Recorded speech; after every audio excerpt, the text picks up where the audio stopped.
Ya, terima kasih. Untuk memulai, dari siapa ya dulu? Pak Andrew. Pak Endu ya. Saya mulai klik ya, ini 0. Start dari 0. Oke, Pak Endu.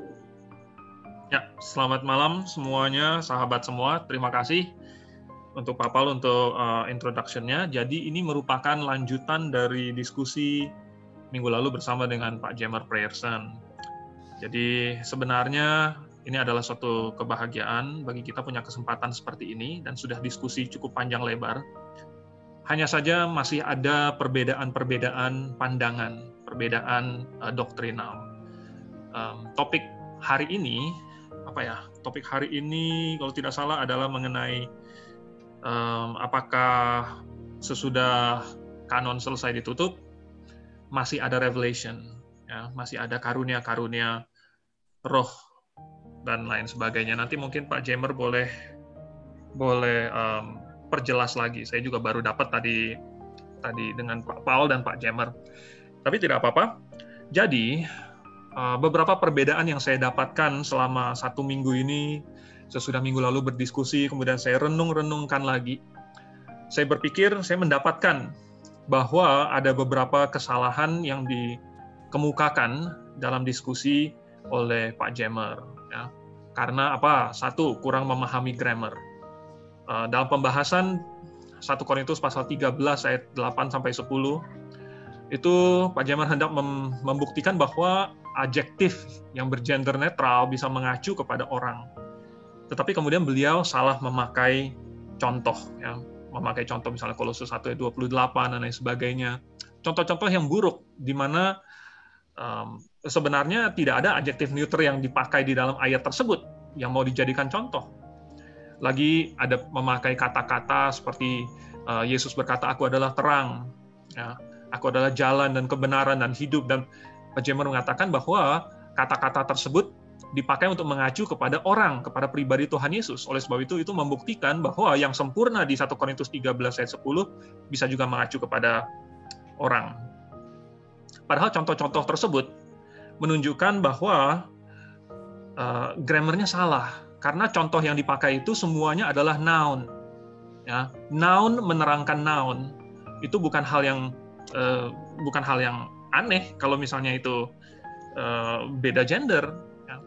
Jadi kesalahan contoh ini membuat saya berpikir, apakah sebenarnya Pak Grammar sungguh-sungguh mengerti grammarnya. Kemudian ada juga kesalahan karena kurang memahami konteks. Tidak dapat dipungkiri bahwa ayat 8-10 itu membicarakan pewahyuan. Tidak dapat dipungkiri. Ya, ayat 8 berbicara kasih tidak berkesudahan, lalu kemudian berbicara mengenai pewahyuan. Ayat 9 juga bahwa itu akan berhenti karena tidak sempurna. Itu apa yang tidak sempurna? Pewahyuan. Di ayat yang ke-10 jelas, oke. Endu, sudah? Ya. Sekarang 5 menit Pak Febri. Untuk 5 menit ya? Oke, sorry. Silakan. Oke, 2 menit lagi. Ya. Mulai lagi, 2 menit lagi. Oke. Ya. Jadi, sampai mana tadi? Membicarakan pewahyuan, ya.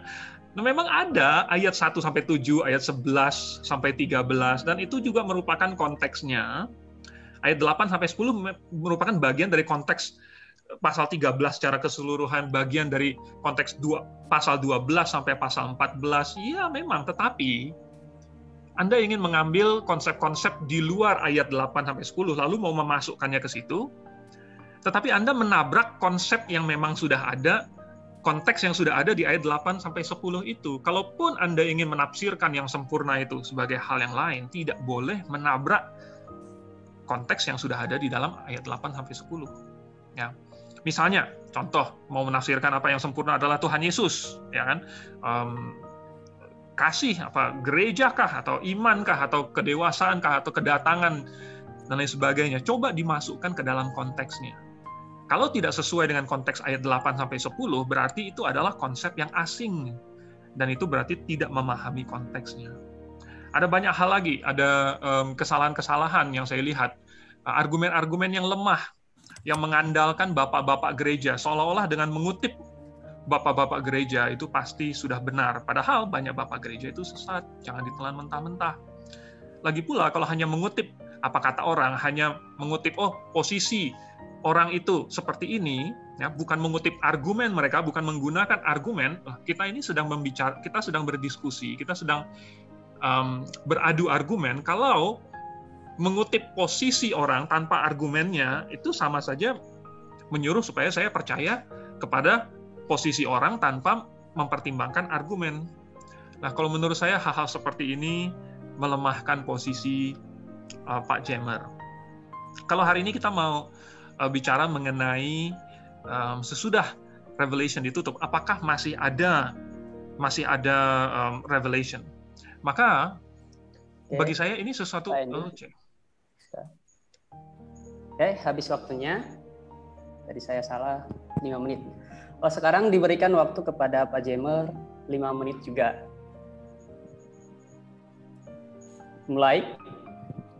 Terima kasih. Saya melanjutkan apa yang menjadi argumentasi saya di masa lalu, di minggu lalu ya. Jadi saya mulai dengan posisi saya pembacaan yang menyeluruh akan 1 Korintus pasal 1 sampai 16, khususnya pasal 12 sampai 15, akan menemukan bahwa yang dimaksud dengan yang sempurna di situ adalah kedewasaan gereja yang akan terjadi pada waktu Yesus datang. Itu dulu. Jadi sekali lagi, yang sempurna adalah kedewasaan gereja yang akan terjadi pada waktu Yesus datang. Sehingga kalau kita baca dari 12 sampai 15, tanpa menggugurkan maksud dari pewahyuan, maka sebenarnya itu masih konsisten. Argumentasi saya demikian. Now, meskipun demikian, saya juga ingin mengomentari atau melihat ada beberapa kekeliruan konseptual yang dari kubu Bapak Andrew, dari pandangan bahwa pasca kanon, mimpi, penglihatan, nubuatan, pelayanan malaikat, karunia-karunia pelayanan rohani seperti kesembuhan, mujizat, dan sebagainya, bahkan kalau Tuhan datang langsung pada orang dalam mimpi dan segala macam, itu berhenti. Jadi minggu lalu sebenarnya kita tidak bicara tentang apakah Alkitab kanon tertutup. Saya bersepakat di situ bahwa ketika Wahyu selesai ditulis, kita sebut itu sebagai kanon. Nah, apa yang menjadi kesalahan dari kalau itu bicara tentang kanon? 1 Korintus 13 tidak bicara tentang kanon.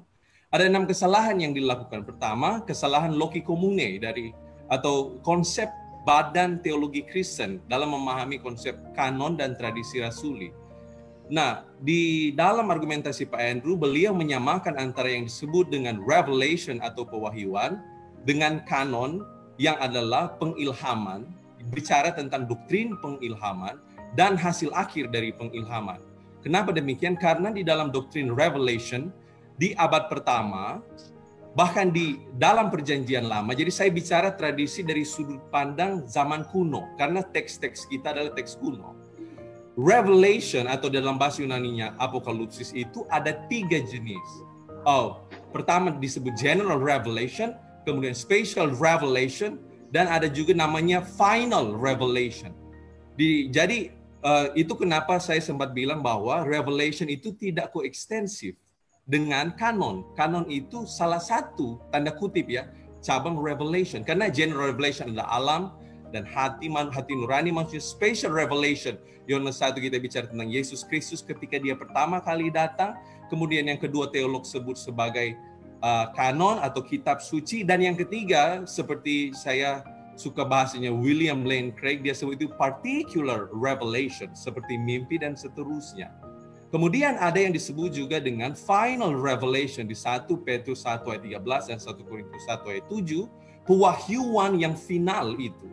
Jadi pewahyuan konsepnya lebih luas daripada kanon atau penulisan kitab suci. Kitab suci itu adalah hasil dari proses pengilhaman dan kemudian itu dijadikan tulisan. Orang teologi mengerti pengilhaman itu sebagai tulisan, bicara kualitas tulisannya, tidak bicara tentang infallibility para rasul, kehidupan prakteknya mereka. Jadi itu kenapa saya rasa itu ada kesalahan, penyamaan konsep antara pewahyuan dan kanon. Yang kedua adalah kekeliruan memahami genre atau struktur atau gaya atau teknik penulisan literatur kuno. saya sudah sempat singgung bahwa saya menulis di satu jurnal 1 Korintus 13 ayat 10 itu, ayat 8 sampai 10, sebuah argumentasi bagi cessationism. Kenapa? Karena kalau kita membaca teks kuno, baca dari cara kacamata abad pertama, dan kita akan memahami ada istilahnya pada para pelajar advance di bahasa Yunani, kenal kalau bahasa Yunani kuno itu ada namanya struktur kiasme atau chiastic structure. Nah, di chiastic structure seseorang sangat-sangat diharamkan untuk membaca teks dan konteksnya hanya 3 ayat. Karena itu adalah satu kesatuan argumentasi. Jadi seperti Grant Osborne bilang harus diperhatikan alur logis argumentasinya, kemudian harus diperhatikan latar belakangnya, dan yang terakhir subgenre. Dan karena kekeliruan memahami genre ini yang adalah chiastic itu kemudian masuk ke kesalahan ketiga, itu kesalahan teknik exegetikal. Saya sudah mendahului percakapan minggu lalu dengan mengajukan bahwa dalam gaya bahasa kita mengenal ada banyak majas, dan semua ahli Yunani Koine tahu bahwa 1 Korintus 13 itu adalah puisi atau lagu kuno. Saya sudah mulai itu bisa diperhatikan. Kenapa? Kita punya majas-majas dalam bahasa Indonesia, tapi kalau Bapak Ibu perhatikan di ayat 1 sampai 3 itu ada majas ironis. Sekalipun aku berbicara titik dan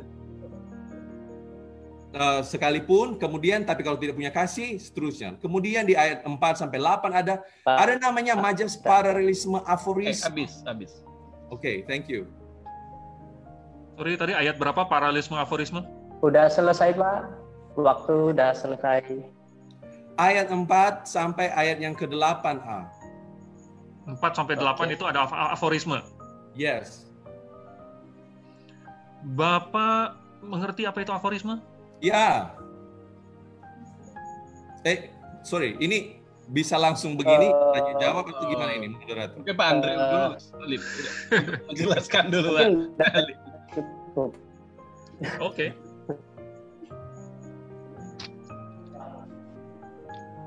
Maaf, Pak Andre sekarang giliran Pak Paul untuk 3 menit menjelaskan. Saya? Ya. Oke. Jadi apa yang dikatakan tadi barusan oleh Pak Jemer bahwa konteks dari pasal 12 sampai pasal 15 mengharuskan bahwa yang sempurna itu adalah kedewasaan gereja, dan itu terjadi pada saat Yesus datang. Tetapi ada satu tes yang bisa kita lakukan yang sangat mudah, yaitu coba kita masukkan penafsiran itu ke dalam ayat itu. Kata-katanya kita cek aja, kita tes. Jadi kalau dimasukkan dengan pengertian Pak Jemer harusnya begini. Tapi ketika kedewasaan gereja yang sempurna itu tiba, maka kedewasaan gereja yang tidak sempurna itu akan lenyap. To be honest, it doesn't match. Ya, lagi pula Anda mengambil suatu konsep kedewasaan yang tidak ada di dalam ayat 8, 9, maupun 10. Anda mengambil konsep itu dari luar 3 ayat itu.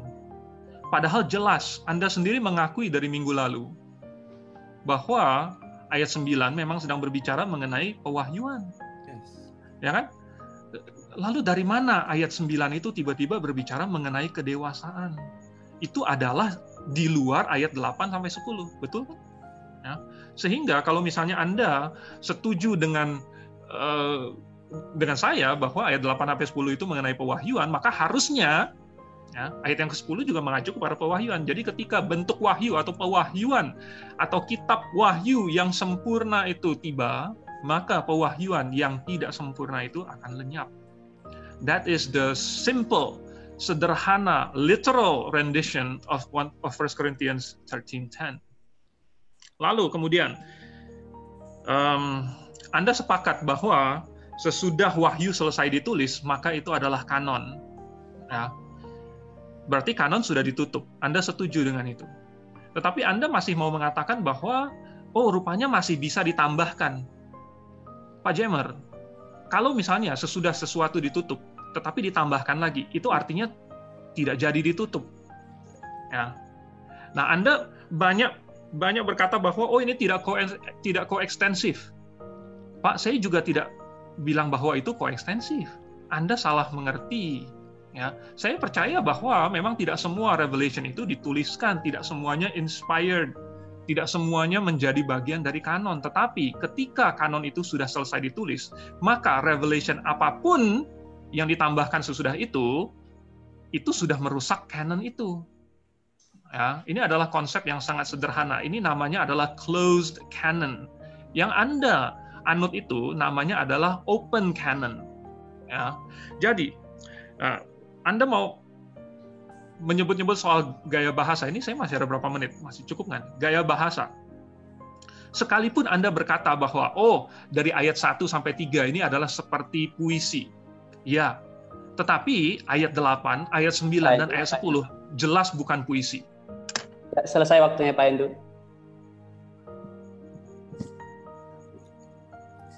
Sekarang diberikan kepada Pak Jemer 3 menit juga untuk melanjutkan.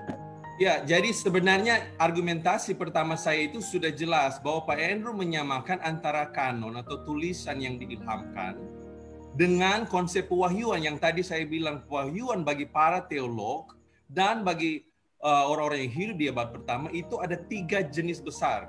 General revelation, special revelation, dan final revelation ketika Yesus datang. Jadi konsep pewahyuan itu lebih luas daripada bicara tentang kanon, ya. Itu satu.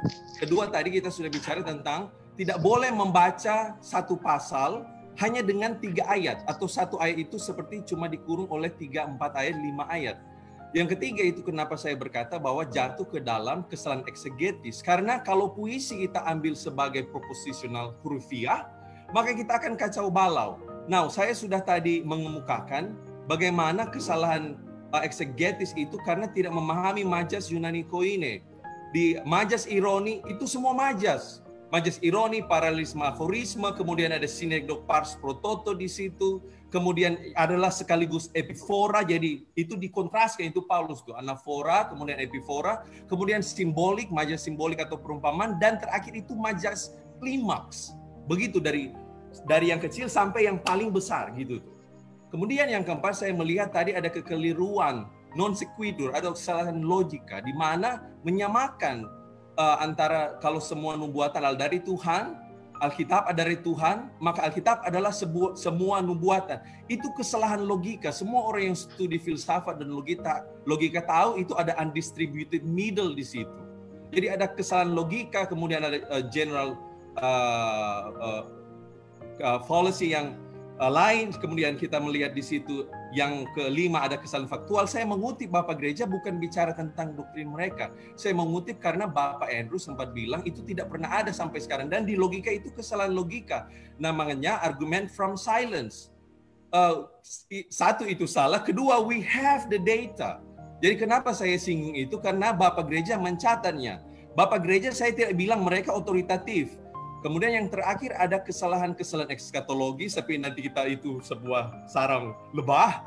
Tapi kemudian kalau kita mengerti strukturnya, tidak ada orang yang cakap dalam membaca teks kuno akan mengurungnya bahwa itu hanya bicara tentang ayat 8 sampai 10 dan akan mengurung pewahyuan itu hanya pada konteks. Saya ingin sebenarnya berdiskusi, mungkin mau perjelas dulu apakah kita sama dalam definisi kanon itu, bahwa kitab suci adalah hasil dari pengilhaman dan itu bicara kualitas tulisannya kata per kata, tidak bicara tentang konsep pewahyuan yang lebih luas. Jadi kalau kita memahami tentang 6 hal tadi, saya rasa seseorang tidak akan pernah berpikir itu kanon. Dan kemudian yang Pak Jemer. Oke, thank you. Pak Jemer, selesai. Nah. Bagaimana Pak Paul? Saya rasa sudah cukup untuk melanjutkan pembahasan minggu yang lalu. Bagaimana kalau kita melanjutkan pembahasan yang akan diajukan sekarang ini? Setelah selesai Alkitab ditulis, apakah masih ada nubuatan dan lain-lainnya yang berupa pewahyuan setelah Alkitab selesai? Ya. Silakan Pak Paul. Saya rasa Pak Jemer sudah masuk, Pak Andre Leo juga sudah masuk ke situ karena sudah bicara tentang pewahyuan dalam konteks kanon dan Pak Jemer juga sedang mendefinisikan. Ya, artinya saya rasa kita sudah masuk ke situ. Silakan Pak Andre. Oke. Ini berapa menit ini ya? 3 menit ya? Tadi ada satu perkataan yang mencuat gitu. Katanya Bapak Gereja ini otoritatif. Maaf Pak, tidak. Ya, Bapak Gereja tidak otoritatif. Setuju. Hanya karena mereka mengatakan hal-hal tertentu, tidak berarti kita harus percaya. Oke, kemudian. Jadi, Bapak masih salah memahami apa yang saya katakan. Saya sudah berkali-kali mengatakannya bahwa tidak semua wahyu dicatat di dalam Alkitab. Tidak semua. Kok Bapak masih bilang saya ini lagi? Aduh, kasihan sekali Pak. Tetapi, kalau misalnya canon sudah ditutup, kalau wahyu sudah selesai dituliskan, sudah menjadi canon, ini seperti apa? Canon itu adalah apa sih? Canon itu adalah patok, adalah alat ukur. Jadi alat yang dipakai untuk mengukur suatu standar. Suatu standar itu haruslah pasti. Kalau misalnya saya punya standar 1 meter sama dengan 100 cm, ya, lalu ini saya pakai untuk mengukur. Ini sudah ditutup, nggak boleh lebih, nggak boleh kurang, nggak boleh 99, nggak boleh 101, 100 cm. Lalu kemudian datanglah satu orang lagi, lalu bilang, oh, saya barusan mendapatkan revelation dari Tuhan. Ya, saya barusan mendapatkan revelation, dan revelation ini memiliki otoritas yang sama dengan Alkitab, karena berasal dari Tuhan juga. Maka dia sudah memiliki tambahan ukuran selain Alkitab. Alkitabnya sudah 100 cm. Lalu dia mau tambahkan lagi satu revelation baru, entah itu mimpi atau apa, begitu. Dia ketemu dengan wanita cantik, lalu dia bilang itu Roh Kudus. Lalu kemudian dia bilang itu adalah standar yang sama dengan Alkitab. Pak, itu sudah menambahkan 5 cm. Jadi standar yang dia pakai itu adalah 105 cm. Beda nggak dengan standar yang saya pakai? Beda. Karena standar yang saya pakai hanya Alkitab saja. Itu namanya closed canon. Kalau misalnya standar yang dipakai oleh orang adalah Alkitab plus yang lain-lain, itu bukan hanya Alkitab. Itu namanya Alkitab bukan closed canon, itu namanya Alkitab bukan canon lagi. Kalau Alkitab sudah canon, Alkitablah yang dipakai untuk mengukur. Kalau Alkitab plus yang lain dipakai untuk mengukur, berarti canonnya bukan Alkitab. Canonnya adalah Alkitab plus something else. Ya. Kemudian Anda menyebutkan bahwa di dalam 1 Korintus pasal 13 itu pakai majas. Pak, di ayat 8 sampai 10 nggak ada majasnya. Ya. Memang ada perkembangan, makin lama makin mencapai klimaks. Memang di ayat 11 dan 12 ada metafor. Ya, memang ada gaya bahasa di dalamnya, tetapi ayat 8 sampai 10 jelas sekali. Saya bukan mengkotak-kotakkan, saya bukan membatasi. Saya menggunakan akal sehat untuk membaca kalimat yang jelas. Saya memakai bahasa Indonesia, bahasa Inggris, bahasa Yunani dengan sederhana supaya anak SD yang membacanya pun bisa mengerti. Anak saya yang baru baru kelas 4 SD saja. Pak selesai. Oke, sekarang waktu diberikan pada Pak Jamer. Baik, saya mau menanggapi. Jadi saya melihat memang kita ada perbedaan antara konsep pewahyuan dengan kanon. Kanon itu bukan pewahyuan. Kanon salah satu dari tipe pewahyuan. Itu yang pertama, karena wahyu umum ada 2 jenis atau dua medium. Satu itu alam, 2 nurani. Ada banyak di alam yang sains cerita tapi tidak ada Alkitab dan tidak pernah melawan Alkitab. Kemudian special revelation, Yesus Kristus di abad pertama, kemudian kitab suci dan particular revelations yang konsisten dengan kanon. Jadi itu tidak sama pewahyuan dengan kanon. Itu kenapa memang waktu lalu saya agak bingung, oh ini pewahyuan disamakan dengan kanon. Saya baru sadar kemudian. Kemudian saya melihat bahwa majas di situ, Pak.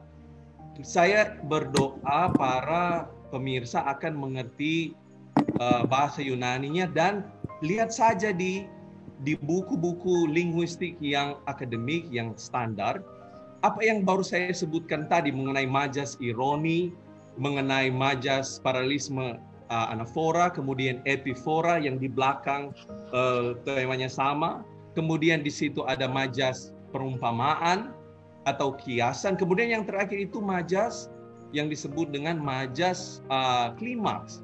Itu akan dipahami kalau orang mengerti tentang ilmu linguistik, dan kalau dia mengerti tentang apa yang disebut dengan lagu di abad pertama. Kemudian kedua, sebenarnya saya juga merasa Pak Andrew mengurung definisi kenapa itu harus pewahyuan.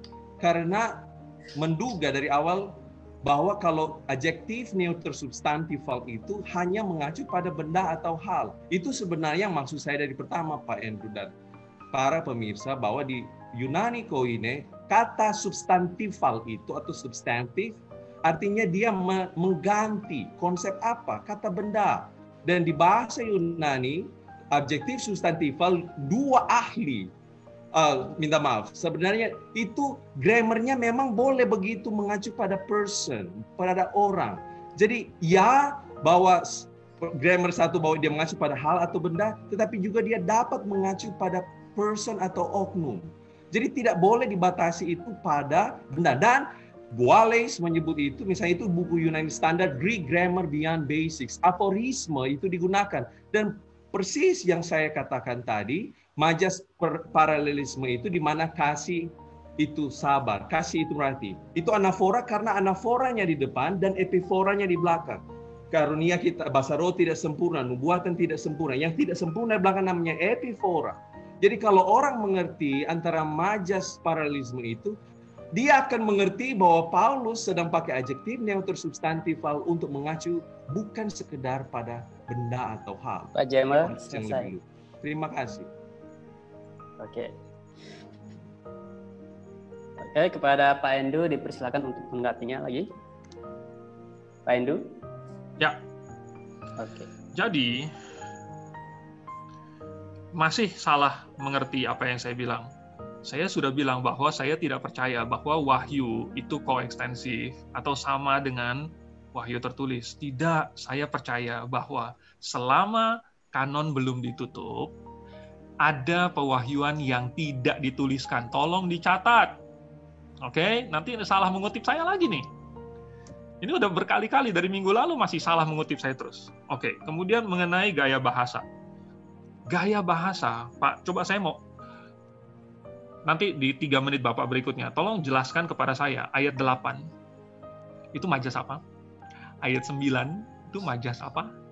Ayat 10, itu majas apa? Kalau kita membaca ayat 8, ayat 9, dan 10, secara sederhana tidak dapat dipungkiri bahwa itu sedang berbicara mengenai pewahyuan. Saya tidak tahu gimana lagi caranya kasih tahu, karena ini sudah paling sederhana. Kalau yang sudah paling sederhana saja masih mau dipelintir-pelintir jadi majas, saya tidak punya alat lain untuk memberitahukan kepada Anda yang lebih jelas lagi bahwa itu sudah sederhana. Seandainya ini kita lagi nggak berdebat mengenai 1 Korintus 13 ayat 10. Seandainya ini mengenai suatu kalimat yang di novel mana begitu, ya, di buku mana, pasti semua orang akan bilang, oh ya, maksudnya yang tidak sempurna itu adalah bahasa roh, bernubuat, berkata-kata dengan pengetahuan. Itulah yang dimaksud dengan yang tidak sempurna, karena itu barusan kalimat sebelumnya. Itu adalah the immediate context. Tolong dipahami hal yang paling sederhana ini. Oke. Tadi saya sudah katakan dan belum dijawab juga bahwa suatu kanon yang sudah ditutup, ya, itu merupakan tolak ukur. Saya bukan bilang bahwa wahyu ditutup. Kanon itu adalah tolak ukur. Kalau tolak ukurnya sudah ditutup, tetapi masih ditambahkan lagi alat ukur lainnya, maka alat ukur yang sebelumnya itu tidak bisa dijadikan alat ukur lagi. Ini hal yang sangat sederhana. Ya. Nah, Bapak bilang bahwa kanon adalah salah satu pewahyuan. Kanon bukan wahyu. Sebenarnya kanon itu adalah ukuran patok yang Tuhan pakai. Dan apa itu? Wahyu yang tertulis. Wahyu yang tertulislah yang Tuhan pakai untuk menjadi ukuran supaya semua orang yang menilai kebenaran harus memakai wahyu tertulis, yaitu kanon yang sudah selesai itu. Kalau misalnya masih ada revelation lagi, specialkah dan lain sebagainya, yang bisa juga dipakai untuk sebagai alat ukur, berarti kanon Alkitab masih belum cukup. Berarti kanonnya belum selesai. Kalau sudah cukup, ya harusnya sudah selesai. Kalau sudah selesai, harusnya sudah cukup. Kalau masih ditambah lagi, artinya yang sebelumnya belum selesai, belum lengkap. Begitu. Ya. Nah, Anda percaya kanon sudah ditutup atau masih dibuka? Kalau Anda percaya bahwa kanon sudah ditutup, maka harusnya Anda konsisten bahwa tidak ada lagi revelation sesudahnya. Pak Endu, sudah selesai. Ya, kepada Pak Jamer diberikan waktu untuk menanggapi. Start. Ya, di abad pertama tidak ada orang yang berpikir seperti Pak Andrew, dan tidak ada sekarang yang memahami konsep kanon itu, memahaminya itu identik sama persis dengan pewahyuan satu-satunya. Tidak ada. Itu bukan cara pandang orang di abad pertama. Karena saya tadi sudah bilang, pewahyuan itu ada general revelation. Semua yang benar tentang alam kita dapat di ilmu pengetahuan itu tidak pernah melawan Alkitab. Alkitab tidak pernah cerita, tapi kemudian kita tahu kemudian bicara tentang final revelation tadi, pewahyuan final. Yesus Kristus akan memperkenalkan, menyatakan dirinya. Itu cara berpikir orang abad pertama. Jadi sebenarnya Bapak, Ibu, para pemirsa, saya berharap akan melihat dari kacamata orang di abad pertama. Kemudian ayat 8, seolah-olah immediate context ayat 10 itu hanya ayat 8 sampai 9. Then what is the immediate context dari ayat 8 sampai 10? Apa konteks dekat ayat 8 sampai 10? Ayat 1 sampai 7. Apa konteks dekat ayat 1 sampai 7? Pasal sebelumnya. Apa konteks dekat? Pasal 13, pasal 12, pasal 14. Tidak boleh membaca hanya 4 ayat. Itu tidak boleh. Itu sangat dilarang. Semua yang mengerti kaidah grammar dan penafsiran tidak akan melakukan itu. Kemudian kanon, tolok ukurnya saya setuju. Kanon itu berbicara tentang dia lebih ke historis dan filologis. Memang ada unsur teologis di dalam, tapi tidak pernah ada orang di Septuaginta, di Perjanjian Baru memakai kata toteleon untuk mengacu pada kanon. Dan kanon itu ditentukan karena ada minimal 3 syarat. Disebut 1 apostolicity atau ditulis oleh Rasul, kemudian ortodoksi, kemudian ajarannya, dan yang terakhir Catholicity atau diterima gereja di abad pertama. Mana tulisan-tulisan yang diilhamkan, yang dianggap kitab suci. Jadi pada waktu mereka menerima kitab Wahyu, tadi saya menyinggung Bapak Gereja karena penglihatan, nubuat, mujizat masih jalan, bukan sebagai kanon. Mereka memahami begitu. Saya tidak bilang Bapak Gereja itu otoritatif, sekali lagi bukan. Saya bicara catatan sejarahnya secara faktual ada dari mereka sampai sekarang. Dan kita lihat faktual, banyak sekali orang Muslim sekarang. Oh, minta maaf. Ada non-Kristen yang buka hati terima Yesus karena mereka mendapatkan Yohanes 3 ayat 16, Yohanes 14 ayat 6, dari mimpi, dari penglihatan, dan segala macam. Jadi ada kesalahan konsep teologi, ada kesalahan membaca teks kuno, kesalahan eksegetis, kesalahan logika, ada kesalahan faktual, dan kemudian kesalahan eskatologis. Apa masih ada waktu, Pak Febri? Masih ada 20 detik lagi. Jadi sekali lagi, kanon itu standarnya, saya setuju dengan Pak Andrew, itu ada standarnya di abad pertama, pada waktu Rasul terakhir hidup, bagaimana cara para jemaat menerima standar tulisan yang diilhamkan, yang 3 tadi. Jadi bukan karena Rasulnya, tapi karena ajarannya, lalu itu ditulis oleh Rasul, karena itu diajarkan Yesus. Sudah selesai? Baik, terima kasih. Oke. Waktu selanjutnya diberikan kepada Pak Endu. Mulai. Pak Jemer, singkat saja, ya atau tidak. Tadi saya dengar, saya salah dengar atau tidak, yang non-Kristen itu juga mendapat mimpi dari Tuhan? Ini maksudnya yang sedang ditanya ini yang mana? Yang non-Kristen tadi barusan saya dengar. Benar nggak itu saya salah dengar? Ya. Oke. Dan mereka jadi orang percaya. Oke. Terima kasih. Jadi, dari tadi Pak Jemer 3 menit bicara panjang lebar, masih belum menunjukkan ayat 8, ayat 9, ayat 10 majas apa, Pak? Saya belum tahu majas apa ya. Ada gaya, ada metafor apa di ayat 8? Ya. Ada metafora apa di ayat 9? Ada metafora apa di ayat 10? Tolong kasih tahu saya. Siap. Okay. Kemudian, Bapak juga masih belum mencoba memasukkan itu yang penafsiran Bapak itu, kedewasaan gereja ke dalam ayat 10 itu yang tadi saya bilang, dites aja, dicek. Ya. Jadi jikalau kedewasaan gereja yang sempurna itu tiba, maka kedewasaan gereja yang tidak sempurna itu akan lenyap. Pak, itu adalah nonsense. Itu adalah kalimat nonsense. Anda mengerti nonsense? Itu tidak masuk akal. Itu tidak mungkin konteksnya seperti itu. Itu mengambil konteks dari luar, kemudian Anda masukkan, Anda paksa ke dalam ayat 10-nya. Tidak. Ya, ini bukan masalah saya membatasi. Ini masalah pembacaan yang sederhana.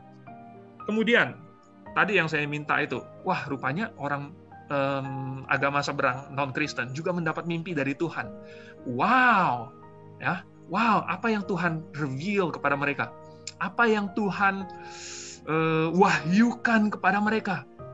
Tahukah Anda bahwa apapun yang Tuhan wahyukan memiliki tingkat otoritas sama dengan Alkitab? Dan Anda mengatakan bahwa ada orang lain, apalagi yang di agama lain, memiliki firman yang setingkat dengan Alkitab. Bagaimana kalau mimpi dia ternyata membatalkan Alkitab Anda? Ya, kalau saya tidak mungkin membatalkan Alkitab saya, karena Alkitab saya sudah selesai ditulis. Nggak tahu bagaimana Alkitab Bapak. Ya, kalau canon itu tolak ukur, sekali lagi, saya sudah ulang beberapa kali dan Anda masih belum menjawab saya. Kalau canon itu, tolak ukur itu, ukuran itu sudah ditutup, sudah dibakukan, Pak, tidak boleh ditambah lagi. Nah, kalau menurut Anda, mimpi atau revelation, special revelation itu memiliki otoritas yang sama dengan Alkitab atau tidak? Ya, kalau itu berasal dari Tuhan, maka harusnya memiliki otoritas yang sama dengan firman Tuhan. Dan kalau Anda konsisten, berarti Anda percaya bahwa kanon itu masih belum selesai, masih ditambah terus. Ya, ini namanya konsistensi, ini logika, sederhana sekali. Ya. Saya masih belum masuk lagi ke dalam 1 Korintus 13 ayat 10. Selesai waktunya. Oke, waktu selanjutnya dipersilakan pada Pak Jamer, mulai. Pak, di ayat 8 dan sebelumnya itu konteksnya. Jadi kalau anafora itu bagian dari namanya, cek di bahasa Indonesia aja, kalau agak sulit di bahasa Yunani para pemirsa boleh coba. Majas paralisme itu biasanya terdapat dalam puisi yang dilakukan dengan mengulang-ulang sebuah kata dalam berbagai definisi atau penjelasan yang berbeda. Itu kasih, itu sabar, kasih, itu murah hati. Jika pengulangan dilakukan di awal, maka itu namanya anafora. Kalau pengulangannya di akhir namanya epifora. Kita ketemu apa? Epifora. Nubuat kita tidak sempurna. Pengetahuan kita tidak sempurna. Di belakang tuh epiforanya. Dan di dalam bahasa Yunani, adjektif neuter substantifal kalau untuk anafora dapat mengacu pada orang. Begitu advance Yunaninya. Jadi saya menjawab itu pertanyaan Pak Andrew ya. Kemudian mimpi, apakah itu harus sama dengan otoritas Alkitab? Tidak ada orang di Perjanjian Lama dan Perjanjian Baru begitu. Para nabi di kitab Ulangan diperingatkan, kalaupun mujizat mereka terjadi, kalaupun ada nubuatan mereka terjadi, lalu mereka menyimpang dari ajaran ortodoksi Perjanjian Lama, mereka dihukum mati. Jadi bukan begitu cara membaca kanon, atau kalau itu mimpi harus ditambahkan. Tidak begitu cara mengertinya. Ya, jadi kanon tidak boleh ditambah lagi. Setuju ketika Rasul Yohanes menulis kitab Wahyu selesai. Tetapi semua mimpi, misalnya mimpi Yesus tidak mati dan bangkit. Pak, saya pasti setuju dengan Pak Andrew. Orang itu dapat mimpi dari setan. Saya akan setuju dengan Pak Andrew. Pak Andrew, ayo kita doakan orang yang itu, kayak dia nggak dapat dari Tuhan tuh. Gitu. Mimpi bahwa Mary tidak virgin birth itu tidak terjadi. Ya, kita tahu kenapa, karena di standar kanon kita sudah tahu itu. Tetapi kita mengerti bahwa kanon dan pewahyuan itu berbeda, Pak. Dan para pemirsa, pewahyuan konsepnya lebih luas. Salah satu bagian dari pewahyuan itu namanya tertulis. Pengilhaman tambah tulisannya itu tuh. Jadi kalau bikin formula matematikanya, kanon sama dengan pengilhaman tambah tulisannya. Dan wahyu itu lebih luas lagi. Apa itu wahyu?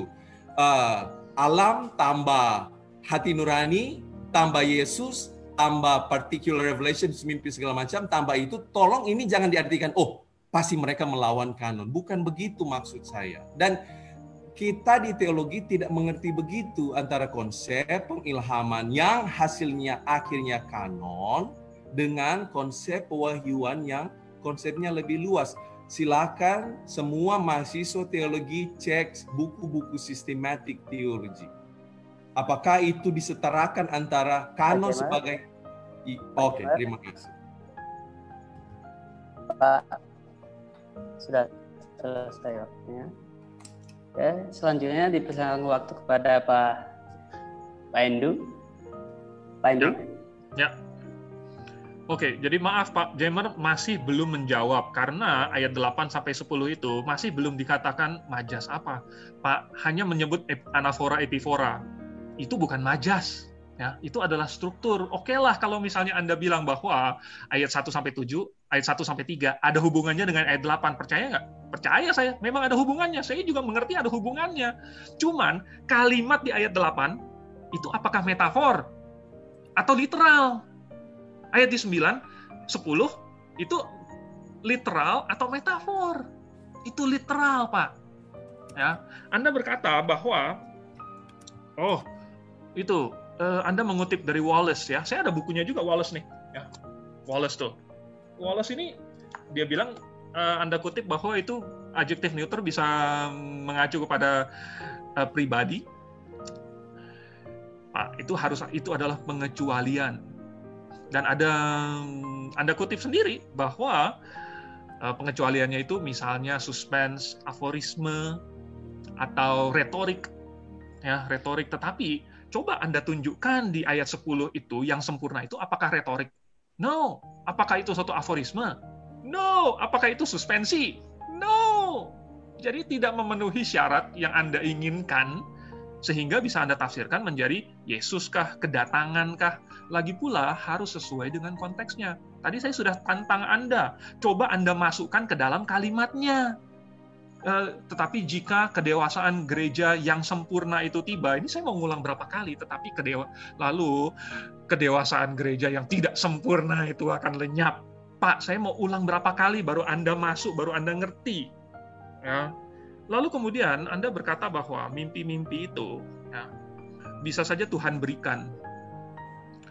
Tetapi Anda tidak menyadari bahayanya bahwa Anda sudah memberikan iblis ruang, pintu masuk untuk memasukkan suatu mimpi. Ya, jelas-jelas dia nggak akan langsung bilang bahwa virgin birth itu palsu. Jelas-jelas dia tidak akan bilang apa Yesus tidak disalibkan. Tetapi dia akan mengatakan hal yang lain. Dan ketika iblis mendapatkan suatu media di mana dia bisa memiliki firman, menyampaikan firman yang setingkat dengan Alkitab, kita sudah menghancurkan Alkitab itu sendiri. Sekali lagi, ketika kanon itu sudah selesai ditulis, dan ini adalah prinsip yang sangat sederhana, semua orang bisa tahu hal ini. Kalau sudah ditutup 100 cm, tetapi ada orang mau tambah lagi 5 cm, maka itu menjadi ukuran yang berbeda.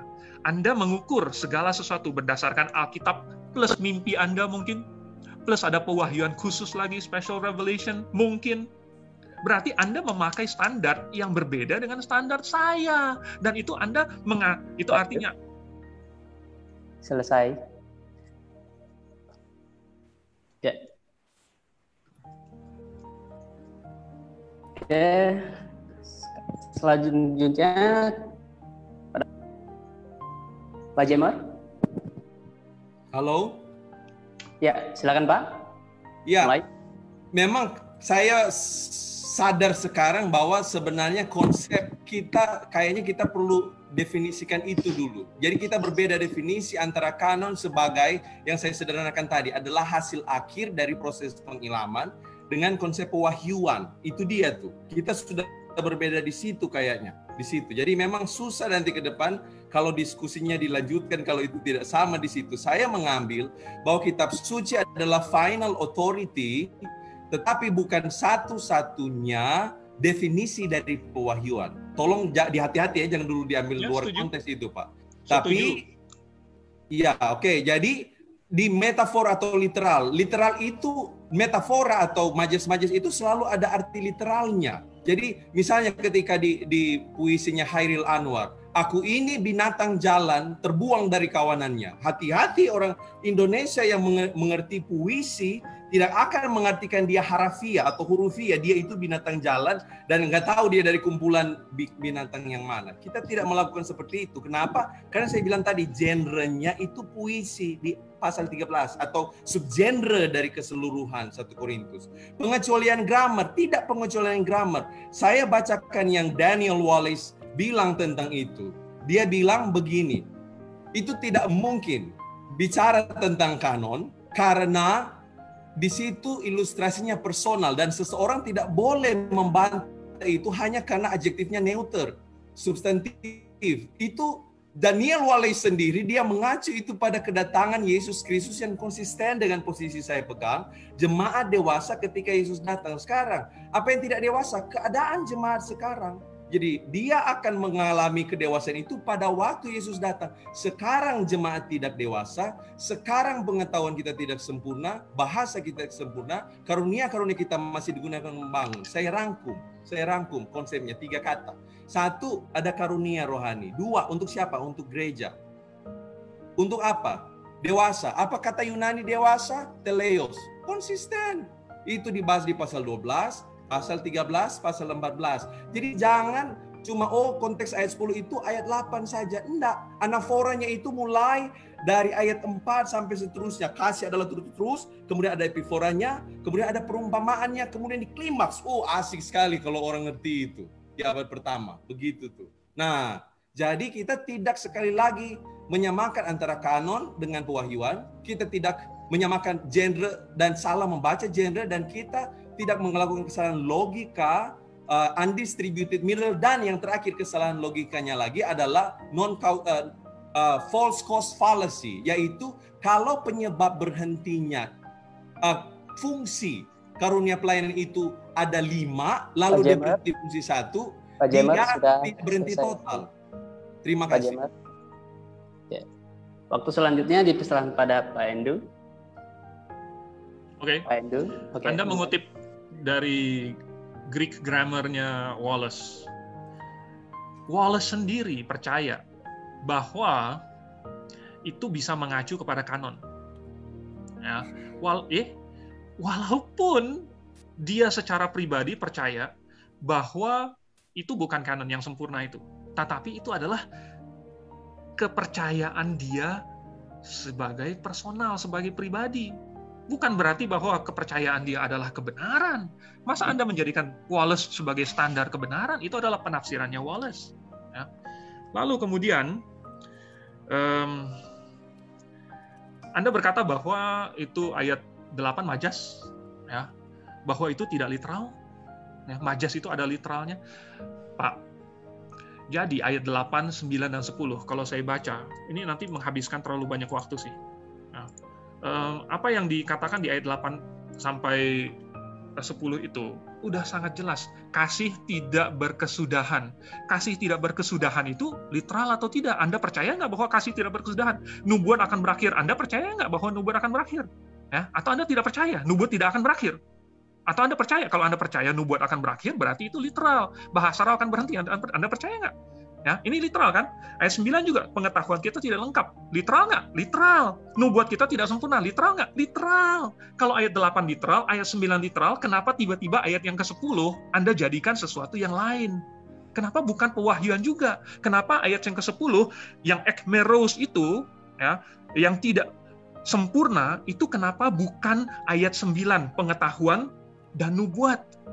Pak, kenapa misalnya Anda berkata bahwa sebab pengetahuan kita, tetapi jika yang sempurna tiba, maka yang tidak sempurna itu apa? Masa Anda bilang jika gereja yang sempurna tiba, maka bahasa roh akan berhenti, ya, pengetahuan akan berhenti, nubuat akan berhenti. Loh, ini kan hal yang sama. Itu sudah sama-sama to teleion dan to ekmeros, sama-sama menggunakan artikel to. Itu artinya sama-sama. Lalu, Anda berkata bahwa itu bisa gereja, ya, terus terang nggak masuk akal. Kenapa gereja yang sempurna tiba, lalu gereja yang tidak sempurna akan lenyap? Ya, nggak masuk akal. Kenapa gereja yang tidak sempurna lenyap? Ya, apakah semua gereja akan terus sempurna? Jadi ini tidak masuk akal. Lalu, kemudian Anda berkata bahwa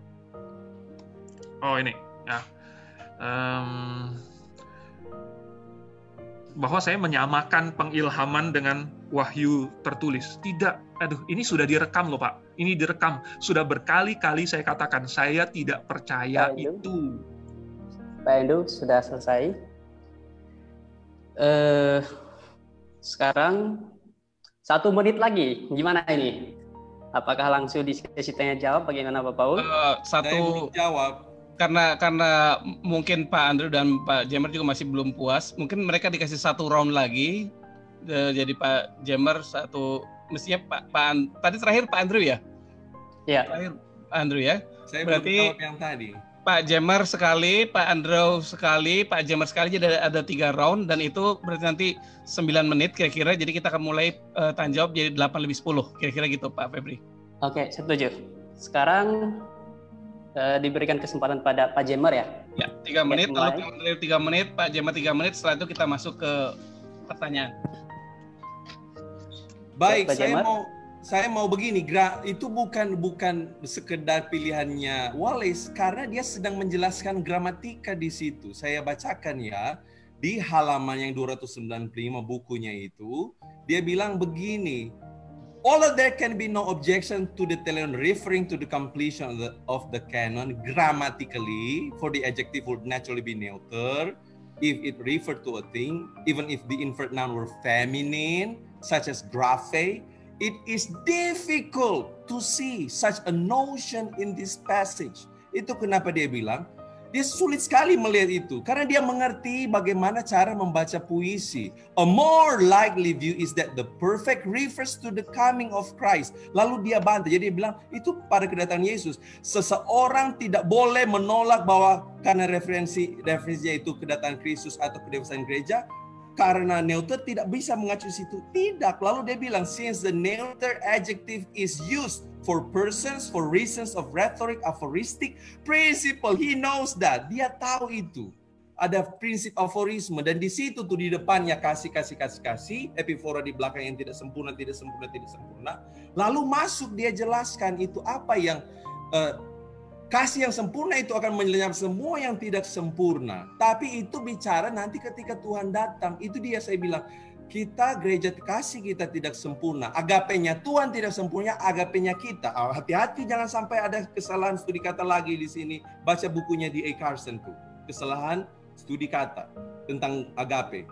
Tapi dia mengontraskan kasih kita dan segala macam, dan dia pakai itu pars pro toto untuk 3 karunia itu mewakili semua karunia. Lalu pars pro toto lagi untuk menjelaskan satu yang paling sempurna itu mewakili semua kesempurnaan.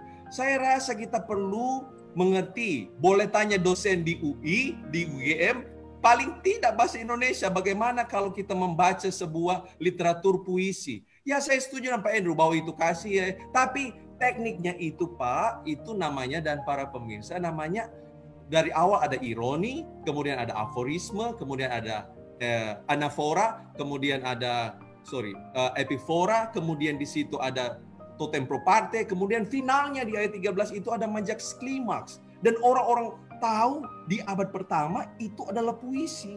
Begitu cara membacanya. Jadi baca bahasa Yunaninya, memang di bahasa Indonesia itu seperti paragraf, tetapi di teks aslinya orang mengerti itu puisi, begitu. Dan sekarang kedewasaan rohani dikontraskan dengan to ekmeros. Itu dia satu kontras banyak. Kok bisa? Kok satu kontras banyak? Lalu kenapa Paulus pakai feminin, neuter, maskulin? Paulus tahu cara mengacu apa neuter di situ. Paulus tahu caranya. Dan saya akan ikut Paulus dan Wallace dan yang lain. Pak Jemer. Terima kasih. Selesai. Oke, selanjutnya waktu dipesan pada Pak Endu. Ya. Dimulai. Ya. Justru karena Paulus tahu, makanya dia pakai kata-kata yang sama itu. Makanya dia menghubungkan to teleon dengan to ekmeros. Lalu dia kasih itu persis sesudah ayat yang ke-9.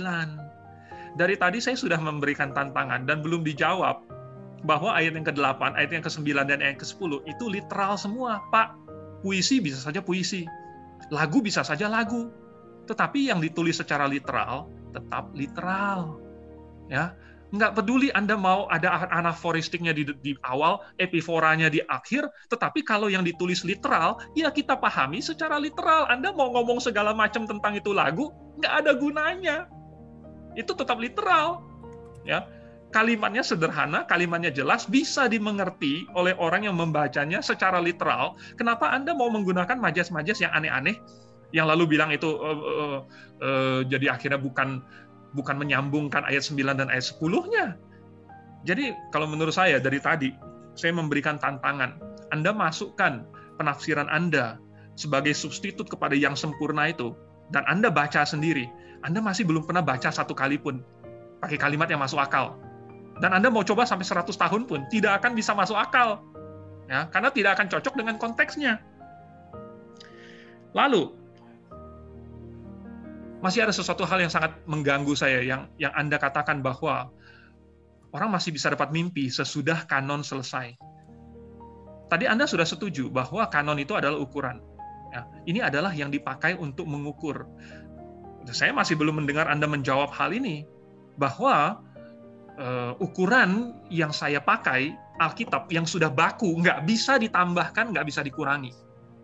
Berbeda dengan standar yang Anda pakai, yaitu Alkitab plus special revelation. Berarti kanon Anda masih belum ditutup, karena besok masih bisa ada lagi special revelation lainnya, dan masih bisa ada lagi besoknya lagi, dan tahun depan, dan 100 tahun lagi. Special revelation itu memiliki otoritas yang sama dengan Alkitab. Kenapa? Karena berasal dari Tuhan. Masa ada nabi bilang, oke, saya dapat special revelation, tapi ini otoritasnya jangan Anda terlalu percaya ya, karena ini cuma special revelation, bukan inspiration. Itu adalah omong kosong. Kalau berasal dari Tuhan, dia berotoritas. Oleh sebab itu, kalau Anda menaikkan mimpi, nubuat, dan lain sebagainya ke tingkat yang sama dengan Alkitab, Anda menghancurkan Alkitab. Hati-hati, ini adalah taktik iblis, dan Anda sedang masuk ke dalam perangkap iblis. Kepada semua pemirsa yang lain, saya katakan hati-hati, jangan sampai masuk ke dalam perangkap iblis ini. Karena memang iblislah yang mau menambahkan. Pak Andy sudah selesai. Pak Andy.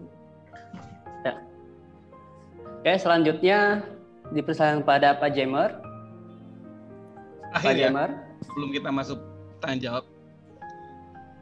Ya, jadi ternyata memang kita punya konsep yang berbeda apa yang disebut dengan kanon sebagai yang saya sederhanakan tadi itu. Hasil akhir dari pengilhaman, kemudian bicara tulisan dan tidak bicara tentang wahyu yang lebih luas. Karena alam masih ada, apakah Alkitab tidak lengkap karena ilmu pengetahuan bicara banyak hal tentang alam yang tidak ada dalam Alkitab? Tentu tidak demikian. Jadi memang apakah hati nurani Yesus Kristus, dan tadi final revelation itu dia tuh apokalipsis Yesus Kristus. Di abad pertama mereka percaya pewahyuan itu tidak cuma satu konsep, mereka punya lebih luas dan mereka itu koeksisten, sama-sama ada tetapi tidak koekstensif, begitu ya. Jadi kita mau lanjut kemudian tentang mengapa ilustrasinya maskulin. Karena Paulus nggak tahu itu neuter, kenapa dia pakai feminin, kemudian tomeros. Apa itu? Itu pars pro toto, 3 itu mewakili seluruh karunia-karunia yang sedang dipakai untuk membangun jemaat. Apa yang tidak sempurna? Jemaat tidak sempurna. Kalau jemaat yang sempurna itu tiba, keadaan rohaninya, maka itu berlalu. Dan kapan pertanyaannya? Kesempurnaan rohani itu tiba waktu Tuhan datang. Itu sangat-sangat logis. Kalau orang Yunani mulai, apa itu? Gereja. Kemudian ada apa di gereja? Ada karunia rohani. Kemudian untuk apa karunia rohani? Untuk mendewasakan. Dan Bapak Ibu 1 Korintus 2, 1 Korintus 11 pakai kata teleon untuk konsep kedewasaan. Jadi begitu. Nah, saya sudah ulang tadi. Jadi ada kekeliruan konsep teologi, loci comune di sistematik teologinya, ada kekeliruan di dalam cara membaca chiastic structure, ada kekeliruan exegesis, ada kekeliruan logika, ada false cause fallacy, ada kekeliruan faktual, ada kekeliruan sampai 6, ada kekeliruan eskatologis, dan akhirnya 1 Korintus 15 di situ kasih tahu kapan itu terjadi. Sudah dia menghancurkan segalanya, dan yang musuh terakhir dihancurkan adalah maut. Lalu dia pakai kata sinonim di ayat 24, 1 Korintus 15 24. Lalu tiba telosnya. Itu konsep yang sama. Jadi kalau orang Indonesia tampan, ganteng, rupawan, jangan cuma cari mana kata tampan. Oh itu kata ganteng, itu tidak mengacu pada tampan. Oh itu rupawan, oh, itu bukan ganteng dan tampan, itu beda kata. No, orang Yunani abad pertama tidak begitu. Orang Yunani abad pertama levelnya memahami konsep dari kata-kata yang diacu. Bukan sekedar hanya katanya harus huruf per huruf sama, kalau beda nggak boleh. Nggak begitu. Nah, kalau saya bilang tadi, Bapak Ibu bisa minta di STT Borneo tulisan saya tentang mereka, tentang 1 Korintus 13, sebuah argumentasi bagi cessationism. Dan terakhir 1 Korintus 15 yang minggu lalu Pak Andrew bilang, itu tidak pernah bicara bahwa itu hanya akan berhenti sebelum tribulasi. Bapak Ibu tidak akan pernah lihat tribulasi di pasal 15. Terima kasih. Sudah selesai, Pak. Habis. Oke, waktu selanjutnya dipersilakan pada Pak Endu. Bukannya udah selesai? Dimulai. Selesai Pak Febri. Pak Endu 2 kali lagi, Pak Jemer 1 kali lagi. Enggak, udah selesai. Sudah selesai Pak Febri. Oh, sudah selesai ya? Sudah, ya. Dan pas jam 8.10 seperti tadi direncanakan, kita akan masuk ke tanya jawab. Dan pertanyaan-pertanyaan yang masuk jelas masih setema dengan yang kita bicarakan. Jadi saya mulai dulu dari 2 pertanyaan yang saya gabungkan, karena ini sama dari peserta kita, Pak Friendly Zou, yang bertanya, kalau begitu kita tidak boleh mengatakan bahwa Joseph Smith itu salah, karena dia mendapat penampakan dan kitab Mormon tidak menentang Alkitab, termasuk Ellen White dan lain-lain, karena mereka tidak mengatakan bahwa Alkitab salah, mereka tidak langsung mengatakan. Demikian juga Pak Phil itu bertanya, contohnya sama, yaitu William Miller dan Ellen G. White, pendiri Adventist, yang mengaku mendapat penglihatan dan nubuat. Apakah itu dari Tuhan? Ya, saya kembalikan kepada narasumber. Silakan menjawab langsung 3 menit. Oke. Ini dimulai dari siapa ini? Pak Jemer atau Pak Endu? Saya rasa kalau lihat pertanyaannya sebenarnya ini mengarah kepada Pak Jemer ya. Jadi lebih baik Pak Jemer jawab dulu, kemudian Pak Andrew untuk melengkapinya ya. Oke, 3 menit ya. Mulai Pak Jemer. Jadi ada 3 ya, tadi kita bicara tentang syarat kanon itu apostolicity, kemudian ortodoksi, dan kemudian yang terakhir Catholicity, apakah itu diterima di abad pertama. Mereka, walaupun di perjanjian baru baca 2 Tesalonika pasal 2 ayat 2, ada surat nama penulisnya Paulus tuh, mereka tidak terima. Kenapa? Karena itu melawan ortodoksi di abad pertama. Jadi walaupun itu namanya rasul, mereka tidak terima. Sekarang kalau sampai ada yang sebut tadi, semua ada yang mereka ajarkan itu, saya akan otomatis tolak Pak. Kenapa? Karena itu melawan data-data yang perjanjian baru ajarkan. Keselamatan tidak hanya oleh iman pada kasih karunia, boleh menikah lagi dan segala macam, kalau sudah punya 1 istri dan segala macam di masa perjanjian baru.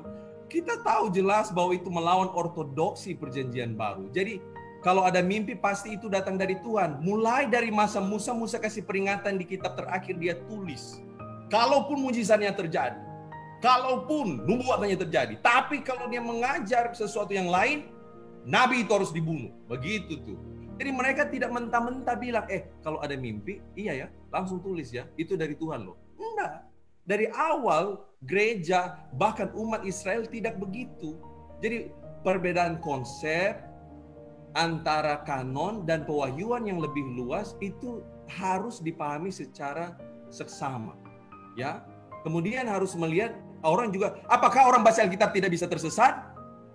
Wow, banyak orang-orang yang mengajar doktrin yang sesat, mereka hanya baca Alkitab. Jadi bahkan Alkitab bisa disalah tafsirkan. Kira-kira begitu ya. Apa masih ada waktu lagi Pak Febri? Masih ada 1 menit lagi lebih. Jadi saya mau menjawab itu. Yang nama-nama lagi, disebutkan seperti tadi, kalau doktrin tentang keselamatan mereka melawan apa yang Alkitab ajarkan, kita langsung tolak. Pernikahannya, moralitasnya, itu bukan barang baru di perjanjian baru. Prinsip kanon yang tadi itu, apostolicity, ortodoksi, dan Catholicity itu dari perjanjian lama. Itu semuanya prinsip perjanjian lama. Wahyu pasal 22 ayat yang terakhir, 3 ayat terakhir, itu bukan prinsip wahyu. Itu prinsip ulangan, itu prinsip Amsal, itu prinsip Yesus. Itu bukan barang baru di kitab Wahyu.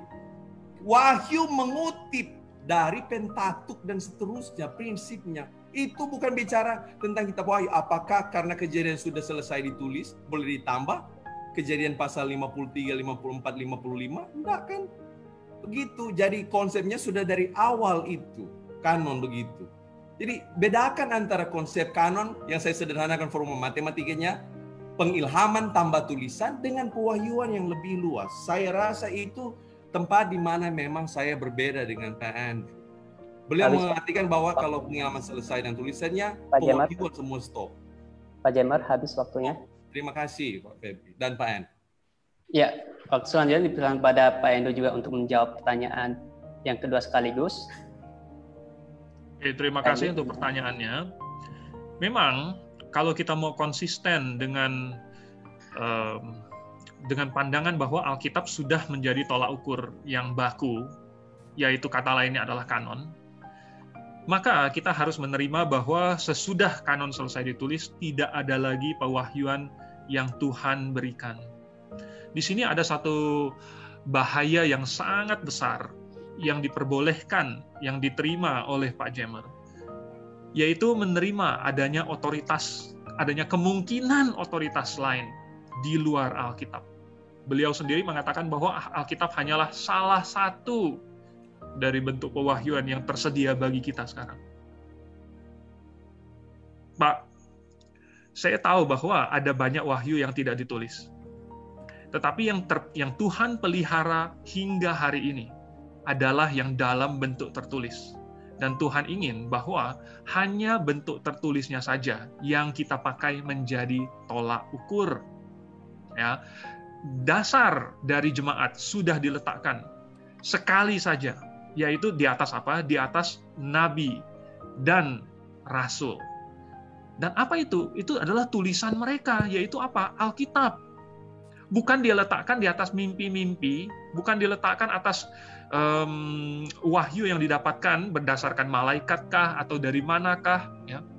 Sehingga nanti muncul banyak sekte sesat. Justru banyak sekte sesat muncul adalah karena mereka memiliki sumber wahyu di luar Alkitab.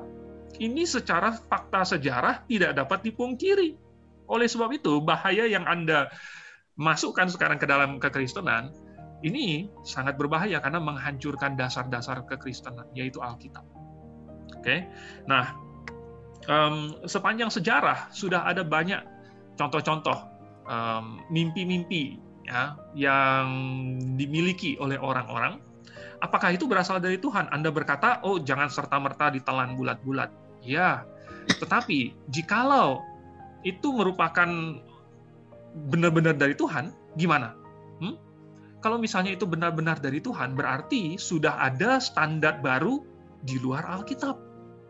Berarti ada standar baru. Anda mengerti itu? Standar yang baru. Berarti Anda harus memakai standar baru itu juga bersama-sama dengan Alkitab. Ya. Jadi kalau Anda tidak menutup kemungkinan itu, maka ada kemungkinan bahwa iblis akan memasukkan sesuatu yang nantinya dikira sebagai firman Tuhan. Nah, itulah bahayanya. Oke? Saya ada 10 detik lagi, Pak. Oh, ya udahlah cukup 10 detik. Oke. Baik, ini ada pertanyaan yang baik yang saya rasa bagus untuk menyambung apa yang sudah para bapak-bapak ini dari Pak Darmianus Sarefa. Jadi pertanyaannya adalah begini. Pada waktu proses kanonisasi, apakah bapak-bapak gereja didorong atau dipengaruhi dan mempertimbangkan 1 Korintus 3 ayat 10 gitu ya? Dan mohon diberikan data konkret bahwa mereka ulang lagi, Pak. Gini, pada saat proses kanonisasi, apakah para bapak gereja, pemimpin-pemimpin gereja itu didorong, dipengaruhi dan mempertimbangkan 1 Korintus 13 ayat 10 sebagai dasarnya, begitu ya, dalam proses komunikasi, dan mohon diberi data yang konkret kalau memang seperti itu. Dan apakah kanon menjadi pengertian orang-orang Korintus sebagai tujuan dari surat ini, gitu ya? Apakah orang-orang Korintus menerima kanon sebagai arti dari 1 Korintus 13 ayat 10? Nah, karena ini saya rasa banyak kuat di Pak Andrew. Silakan Pak Andrew dulu untuk kemudian nanti dijawab oleh Pak Jemer dalam 3 menit berikutnya. Silakan Pak Andrew. Oke. Pak Andrew mulai. Sebentar ya. Jadi kalau kita baca misalnya di dalam Galatia pasal 6 ayat yang ke-16, Galatia 6 ayat 16, ya. Dan semua orang yang memberi dirinya dipimpin oleh patokan ini, kata yang dipakai dalam bahasa Yunani di situ adalah kanoni, berasal dari kata kanon. Turunlah kiranya damai sejahtera. Jadi waktu Paulus menuliskan ini, dia mengatakan kepada jemaat di Galatia bahwa ada suatu patokan, ada suatu ukuran. Jadi orang Galatia sebenarnya ngerti loh, bahwa Paulus sedang berbicara mengenai tulisannya. Ya karena Paulus lagi nulis kepada mereka, dan itu akan dijadikan sebagai patokan. Lalu kemudian orang Galatia tentu juga tahu bahwa Paulus menuliskan surat Korintus. Dan mereka membaca juga apa yang dituliskan di pasal 13 ayat yang ke-10. Dan rasul-rasul yang lain juga membacanya. Dan tentu mereka tahu bahwa suatu saat mereka akan mati, dan para rasul akan selesai, akan maksudnya tidak ada lagi. Dan mereka tahu karena mereka yang telah Tuhan percayakan untuk menjadi landasan dasar dari jemaat, dan bukan orang sembarangan, maka ketika semua rasul sudah mati, maka seharusnya landasan itu sudah selesai ditaruh. Dengan pengertian itu, maka sudah pasti mereka tahu ada suatu kanon, dan suatu saat kanon itu harus diselesaikan, harus ditutup, baru bisa menjadi landasan. Ya, jadi ini adalah, apakah orang Korintus mengerti akan hal ini? Kenapa tidak? Ya, apa alasan Anda berkata bahwa orang Korintus nggak ngerti? Ini adalah suatu hal yang sangat aneh sekali. Mereka juga membaca surat Galatia kok. Mereka sudah banyak berbicara dengan Paulus. Paulus juga mengajarkan kepada mereka, baca di dalam 2 Korintus pasal 12 ayat 12. Ya, bahwa Rasul Paulus menunjuk dirinya sebagai rasul, dan itu telah dia buktikan. Itu adalah untuk menjawab orang-orang yang meragukan kerasulan Paulus. Jadi Paulus mau berkata bahwa kata-kata saya ini akan jadi patokan. Kamu harus ikut kata-kata saya, tulisan saya, karena itu merupakan patokan. Dan suatu saat saya akan tidak ada lagi, yang akan tinggal adalah kata-kata saya yang ditulis ini bersama dengan kamu. Dan walaupun saya tidak ada, Paulus, tetapi kamu tetap memiliki firman dari Tuhan, yaitu adalah tulisan saya. Jadi orang Korintus mengerti, gampang sekali. Oke, silakan. Oke, udah mau habis, 1 detik lagi. Oke, waktu selanjutnya pada Pak Jemer, selama 3 menit mulai. 3 menit. Baik, saya mau menjawab bahwa di abad pertama mereka menentukan kanon itu ada 3 standarnya. 1 itu ditulis oleh rasul, kemudian yang kedua itu bicara ajarannya di dalam, yang ketiga itu diterima oleh jemaat. Nah, saya kasih ilustrasi buat para pemirsa. Menjelang abad 90-an, Clement of Rome, dia menulis surat pada jemaat, dan juga Ignatius, mereka menulis pada 6 jemaat. Tapi surat mereka itu tidak diterima sebagai otoritatif, walaupun jemaat terima. Itu cara mereka. Jadi mereka tidak menggunakan 1 Korintus 13 ataupun Wahyu 22. Di awal 90-an, mereka sudah membedakan level tulisan para rasul dengan mereka. Itu kenapa kita mengerti kanon itu bicara tentang tulisannya. Tidak bicara karena rasul ini pasti dia tidak mungkin salah praktek hidupnya. Enggak, Galatia 2, Petrus ditegur Paulus. Jadi bicara tentang kanon itu bicara tentang hasil tulisan akhir dengan segala pengeditannya yang diilhamkan Tuhan atau yang dijaga Tuhan, sehingga itu sungguh-sungguh menunjukkan setiap kata itu memang itu yang Tuhan mau ditulis begitu.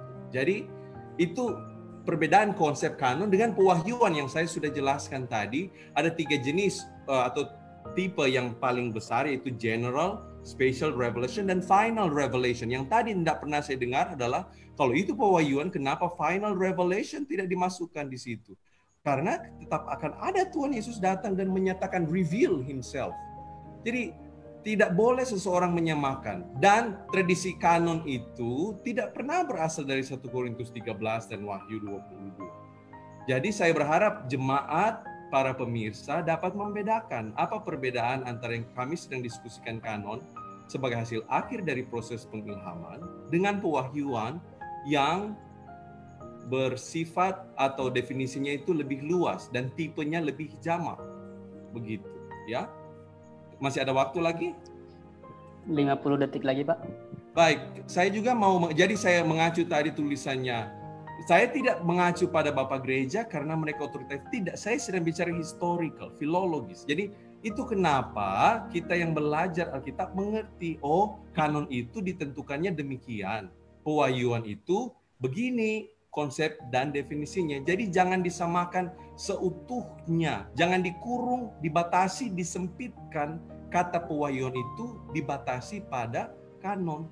Di mana 1 Korintus 13 tidak bicara. 1 Korintus 13 tidak sama sekali bicara tentang kanon. Baca dari pasal 1 sampai pasal terakhir.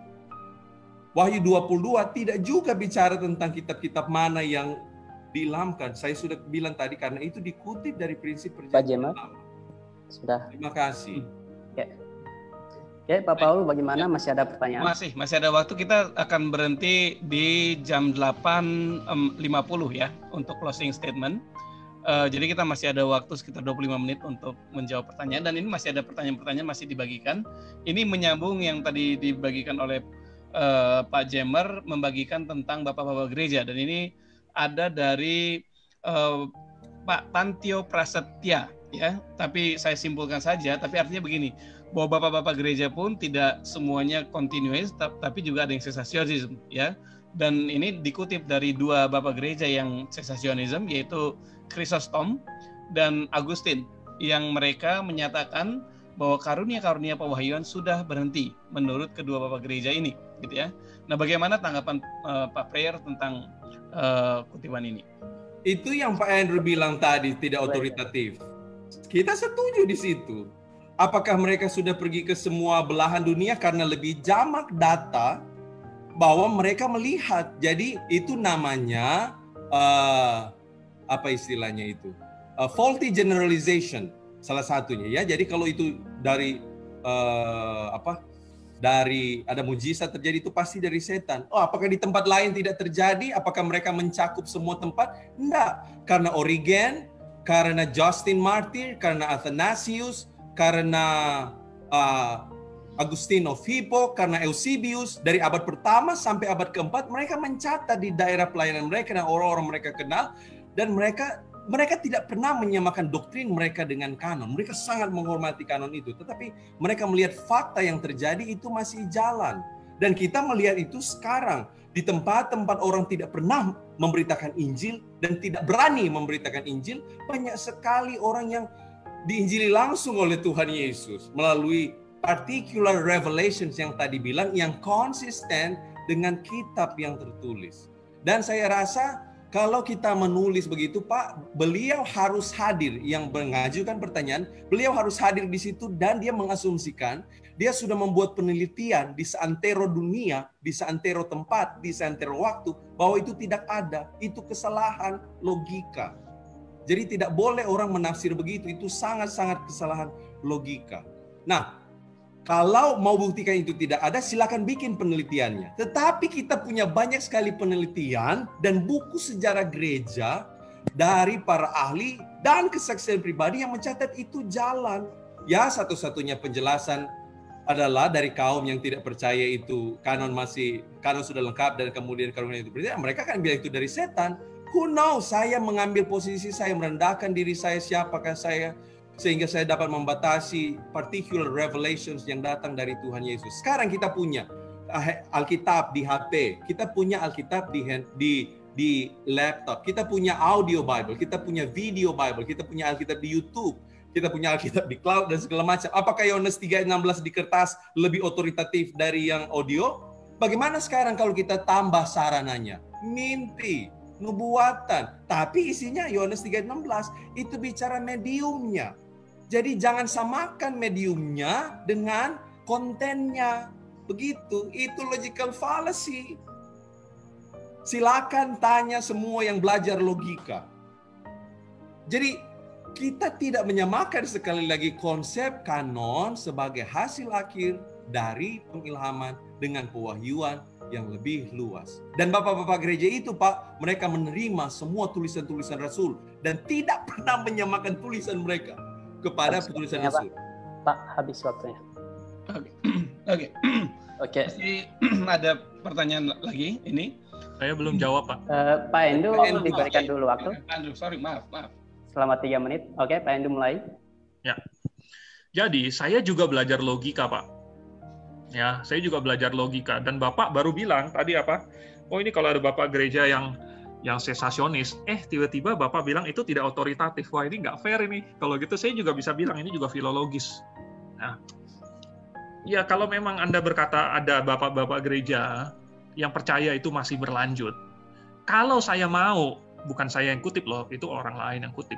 Kalau saya mau, saya juga bisa mengutip banyak ya, selain Chrysostom, selain Augustine, ada juga Charles Spurgeon, ada juga B.B. Warfield, ada juga John MacArthur, ada juga Norman Geisler, dan banyak lagi. Tapi saya bukan menganggap mereka itu sebagai kebenaran. Saya harus melihat argumentasinya. Kalau argumentasinya tidak benar, seperti misalnya Athanasius dan lain sebagainya, ya ngapain saya percaya? Jadi, tadi saya ada dengar Pak Jemer mengatakan sesuatu yang sangat-sangat penting sekali. Katanya ada orang yang diinjili langsung oleh Tuhan Yesus. Pak, saya mau mengutipkan satu ayat yang sangat penting di dalam Matius pasal 24, ayat yang ke-26. Atau mulai dari ayat yang ke-24. Sebab Mesias-Mesias palsu, akan muncul. Ya, dan mereka akan mengadakan tanda-tanda yang dahsyat dan mujizat-mujizat sehingga sekiranya mungkin mereka menyesatkan orang-orang pilihan juga. Camkanlah aku sudah mengatakannya terlebih dahulu kepadamu. Jadi apabila orang berkata kepadamu, lihat ia ada di padang gurun, janganlah kamu percaya. Jangan kamu pergi ke situ. Atau lihat ia ada di dalam bilik, janganlah kamu percaya. Jadi kalau ada orang yang mimpi lalu bilang dia ngelihat Tuhan Yesus atau Tuhan Yesus ngomong sama dia, jangan percaya. Ya, Anda berkata bahwa Anda tidak berani membatasi, Anda tidak tahu itu Yesus atau bukan. Saya tahu persis, itu bukan Yesus, karena Yesus sendiri yang kasih tahu di dalam Matius pasal 24, ayat 24, 25, 26, bahwa itu pasti bukan dia, jangan kamu percaya. Yesus tidak akan menampakkan diri, kalau yang menampakkan diri, itu Mesias palsu. Jadi, saya nggak tahu Anda mau mengatakan ini majas apa lagi di Matius pasal 24. Ini literal.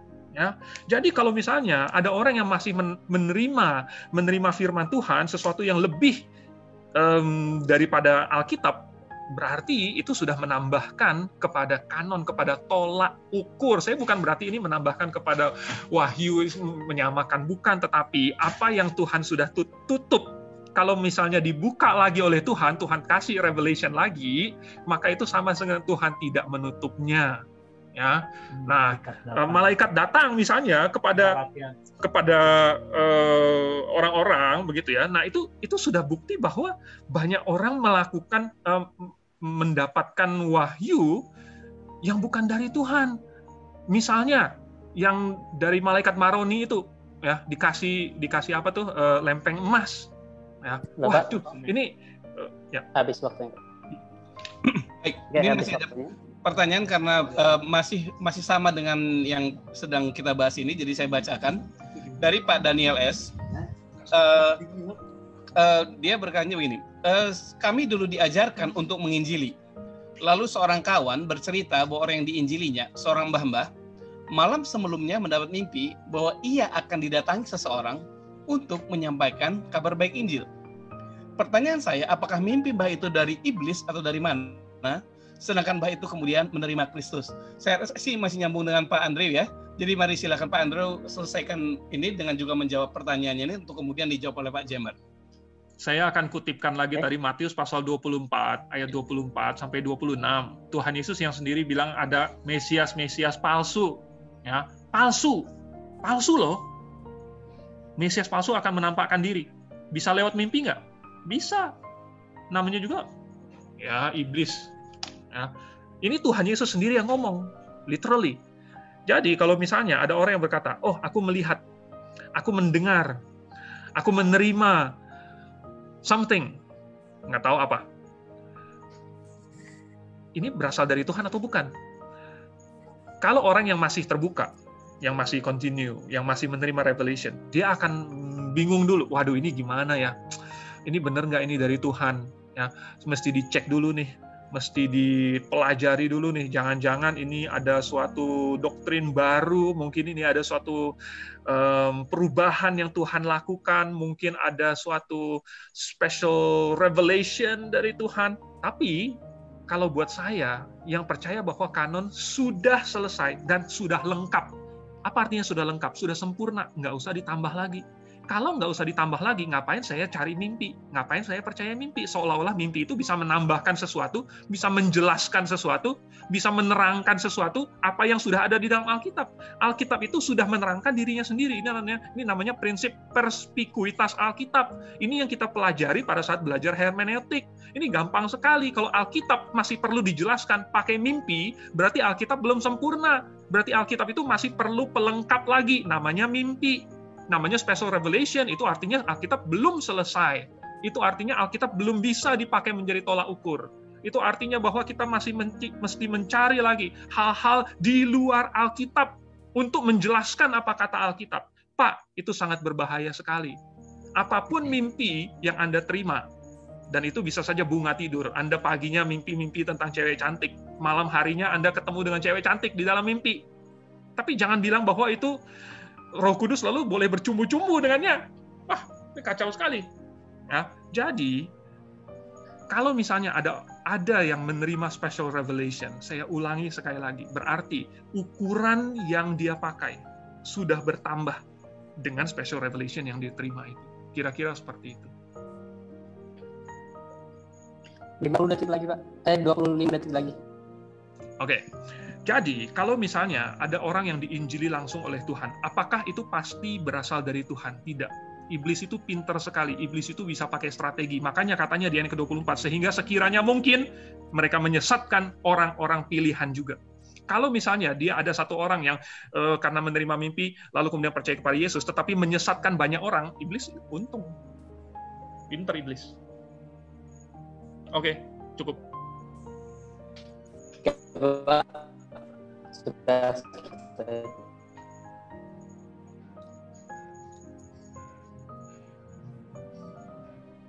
Oke, kepada Pak Jemat. Baik, saya mau mengutip dari Matius pasal 24 ayat 26 itu, jangan percaya Bapak Ibu pemirsa, tolong baca itu lengkap pasal 24-25. Jangan percaya karena apa? Karena mereka akan mengajar Yesus mati, dikubur dan bangkit? Tidak. Jangan percaya karena antikristus akan datang dan mengajar gaya hidup moralitas yang rusak. Dan Yesus ajar Tuhan datang nanti hanya satu kali. Bagaimana kita tahu kalau Tuhan datang itu bukan Tuhan yang penyesat itu? Karena Tuhan datang satu kali dan dia datang membawa kekekalan. Pasca antikristus dan semua pengikutnya dibantai hidup-hidup, seluruh semesta menontonnya dan kerajaan surga datang. Didahului dengan tanda-tanda di langit, lalu Tuhan datang di awan-awan dan malaikatnya ada di sana. Semua orang percaya akan dikumpulkan di awan-awan dan memerintah bersama dengan Tuhan. Well, kalau itu belum terjadi, jangan kira itu Mesias. Itu konteksnya 24-25. Sehingga orang jelas, nggak usah tunggu-tunggu. Oh, ada ini mimpi. No way, nanti Tuhan datang, Bapak Ibu tahu. Nanti lihat di udara dia datang dan Bapak Ibu tahu itu Tuhan datang karena Bapak Ibu akan menyongsong Tuhan di udara dan balik ke bumi memerintah. Disitulah memang yang saya tadi bilang di Pak Andrew. Terima kasih Pak Andrew kutip Matius 24 sama argumen Paulus di 1 Korintus 15. Saya 30 tahunan belajar dispensasi dan adalah seorang pretrib. Saya tidak menemukan itu di 1 Korintus 15. Oh, saya tidak bilang yang lain itu sesat. Saya tidak mau bilang begitu. Tetapi di Matius 24 itu kita tahu jelas. Oh, itu bukan Tuhan. Apa yang diajar? Kalau diajar moral benar, kalau Tuhan datang, nanti Bapak Ibu akan tahu tuh. Bapak Ibu akan diangkat tuh sampai di awan-awan. Gitu. Jadi kalau Bapak Ibu ada orang yang klaim dia Mesias dan Bapak Ibu belum diangkat di awan-awan dan kekekalan datang dengan para malaikat, well, that's antichrist. We know that for sure. Begitu. Jadi sekali lagi, dan untuk Mbah itu saya akan mendorong Mbah itu, Mbah saya percaya particular revelations dan dia konsisten dengan Alkitab. Mari kita mulai pemuridan, mari kita lanjutkan. Tuhan sudah buka. Siapakah kita sehingga kita akan membatasi Tuhan? Siapakah kita sehingga kita bilang, oh itu tidak mungkin Tuhan berkata. Tanpa kita harus bilang kanonnya ditambah. Tuhan bekerja konsisten dengan ortodoksi, dengan kebenaran yang dia ajarkan di dalam Alkitab. Itu yang saya sebut tadi, dan ini bicara tentang konsep pewahyuan, itu yang lebih luas. Dan itu final revelation ketika Tuhan datang. dan semesta gempar. Bapak Ibu nanti tahu itu. Silakan pemirsa di rumah baca baik-baik Matius 24 sampai 25 dan akan tahu kok mereka sesat karena mereka nggak mampu bikin itu seperti Tuhan datang di angkasa dengan malaikat segala macam. Dan kekekalan kerajaan surga datang memerintah. Itu konsep di Pak Jemer sudah selesai. Terima kasih. Pak Jemer sudah selesai. Oke. Selesai. Bagaimana Pak Paul? Masih ada pertanyaan? Masih ada pertanyaan. Dan ini karena dua-duanya khusus kepada Pak Jemer, saya akan gabung kedua-duanya untuk Pak Jemer bisa jawab ya. Yang pertama adalah kalau dikatakan, ini buat Pak Jemer ya, kalau dikatakan bahwa yang dimaksud dengan yang sempurna itulah kondisi pengetahuan pemahaman jemaat, maka pertanyaannya dari Pak Tony Sula adalah jemaat mana yang kemudian dipakai sebagai standar pengetahuan yang sempurna di antara sekian banyak jemaat yang ada? Itu pertanyaan pertama. Ya, jadi untuk menjawab 1 Korintus 13 tadi. Dan kemudian yang kedua untuk Pak Jemer juga adalah ini pertanyaan langsung personal. Apakah Pak Jemer percaya akan kecukupan firman Tuhan? Ya, doktrin kecukupan firman Tuhan. Itu dua itu langsung saja atau nanti ya itu ya. Silakan Pak Jemer. Baik, kondisi jemaat sempurna yang mana yang menjadi acuannya? Nanti di kekekalan baru kita tahu, kita sudah di sana, baru kita tahu keadaan kita, kasih kita, pelayanan-pelayanan kita akan disempurnakan di sana. Bukan salah satu jemaat di bumi sekarang, bukan itu. Jadi kita tidak sedang bicara tentang jemaat mana yang mau dipilih sebagai standar. No way. Kita tidak bicara itu, Bapak Ibu jemaat sekalian. Dan kecukupan firman Tuhan, saya percaya firman Tuhan cukup. Tapi sekali lagi, tolong jangan batasi kanon yang sama dengan pengilhaman tambah tulisan dengan konsep pewahyuan. Saya rasa dan saya melihat beberapa komen di chat ini, mereka mengira bahwa pewahyuan itu sama dengan kanon. Itu salah sekali. Ya, jadi itu yang harus diperhatikan. Dan kalau kita akan bilang jemaat yang sempurna, Bapak Ibu silakan baca Efesus pasal 4. Itu paralel yang sama, masalah yang mirip yang Paulus pakai dibicara tentang kedewasaan rohani, pengetahuan yang sempurna menjadi serupa dengan Yesus Kristus. Christ is, kalau saya mau pakai ultimatnya Yesus yang sempurna, kita akan menjadi serupa, segambaran dengan dia. Tidak lagi diombang-ambingkan oleh angin pengajaran kiri dan kanan. Dan Efesus pasal 4 itu persis sama analoginya dengan 1 Korintus 13. Dan kapan Efesus 4 itu akan terjadi? Dan sama-sama bicara tentang karunia untuk membangun jemaat sampai dewasa. Dan Paulus kasih terminusnya, waktunya. Kapan? Ketika Tuhan datang. Di situ kita jadi sempurna. Sama seperti Yesus. Ngomong-ngomong, apa bahasa Yunaninya? Teleos. That's it. That's the concept. Itu sama sekali.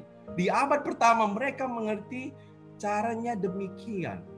Jadi saya rasa kita tidak boleh mempersempit makna pewahyuan menjadi kanon. Kita tidak boleh membaca chiastic structure sebagai cuma 3-4 ayat. Kita tidak boleh membaca puisi sebagai satu-satunya ayat atau hurufiah. Tidak boleh. Kita tidak boleh salah logikanya. Kita tidak boleh ada salah false cause fallacy. Kalau itu berfungsi untuk beberapa hal, karunia-karunia 5 hal misalnya, dia berhenti untuk 1, 4 fungsi jalan. Jadi kalau dia punya 5 fungsi, 1 fungsi berhenti. Dia berhenti dengan fungsi ini, 4-nya jalan. Begitu. Itu namanya yang saya bilang tadi, false cause fallacy. Mengira bahwa fungsinya cuma 1, yaitu pengilhaman tambah tulisan. Sangat-sangat keliru. Jadi, Bapak Ibu, kalau nanti baca 1 Korintus pasal 13, itu tidak berdiri sendiri. Immediate konteks ayat 10 bukan cuma ayat 8. Dari ayat 8 itu immediate konteksnya apa? Paulus ada bangun satu argumentasi. Nah, kita punya kasus. Ada orang yang videonya dipotong. 3 kalimat dikutip. Masuk penjara dia. Karena dianggap menghina orang lain. Sudah selesai. Terima kasih. Selanjutnya dipersilakan kepada Pak Endo. Ya, jadi pertanyaannya tadi adalah apa, boleh diulang nggak itu Pak? Kepada Pak Jemer sebenarnya, yaitu ada 2 pertanyaan personal. Jemaat mana yang akan jadi acuan sebagai jemaat yang sempurna, itu 1. Kemudian apakah Pak Jemer percaya akan kecukupan? Tadi Pak Andrew juga sudah membahas ya. Silakan Pak Andrew.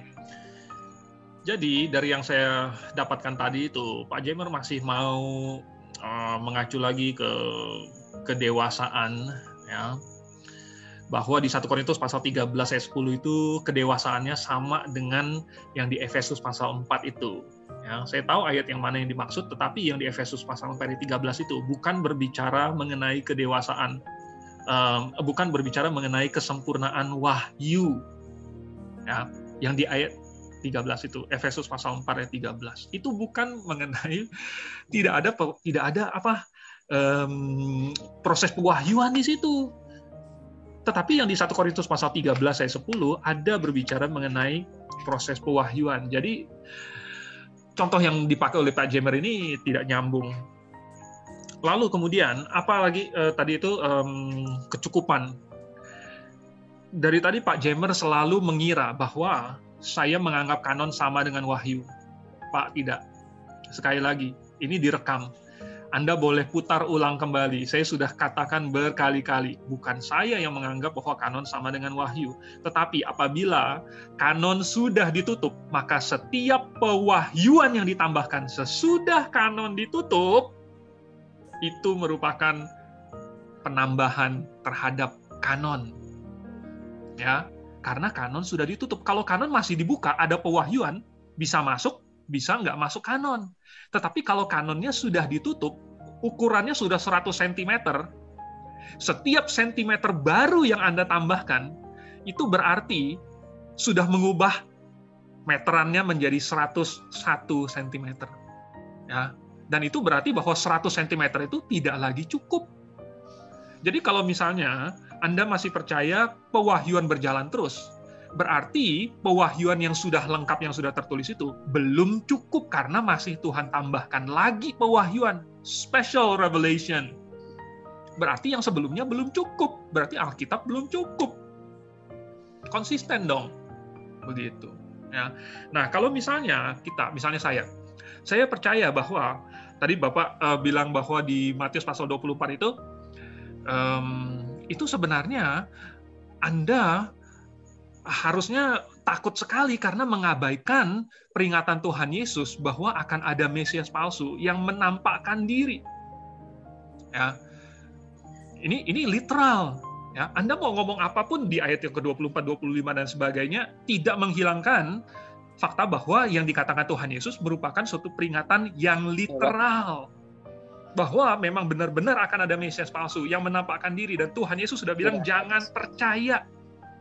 Apalagi di dalam Galatia pasal 1 ayat 8, Paulus sudah memperingatkan kepada orang Galatia kalau misalnya ada malaikat sekalipun yang datang lalu kemudian memberitakan suatu Injil yang lain yang berbeda kepadamu, terkutuklah dia, jangan percaya.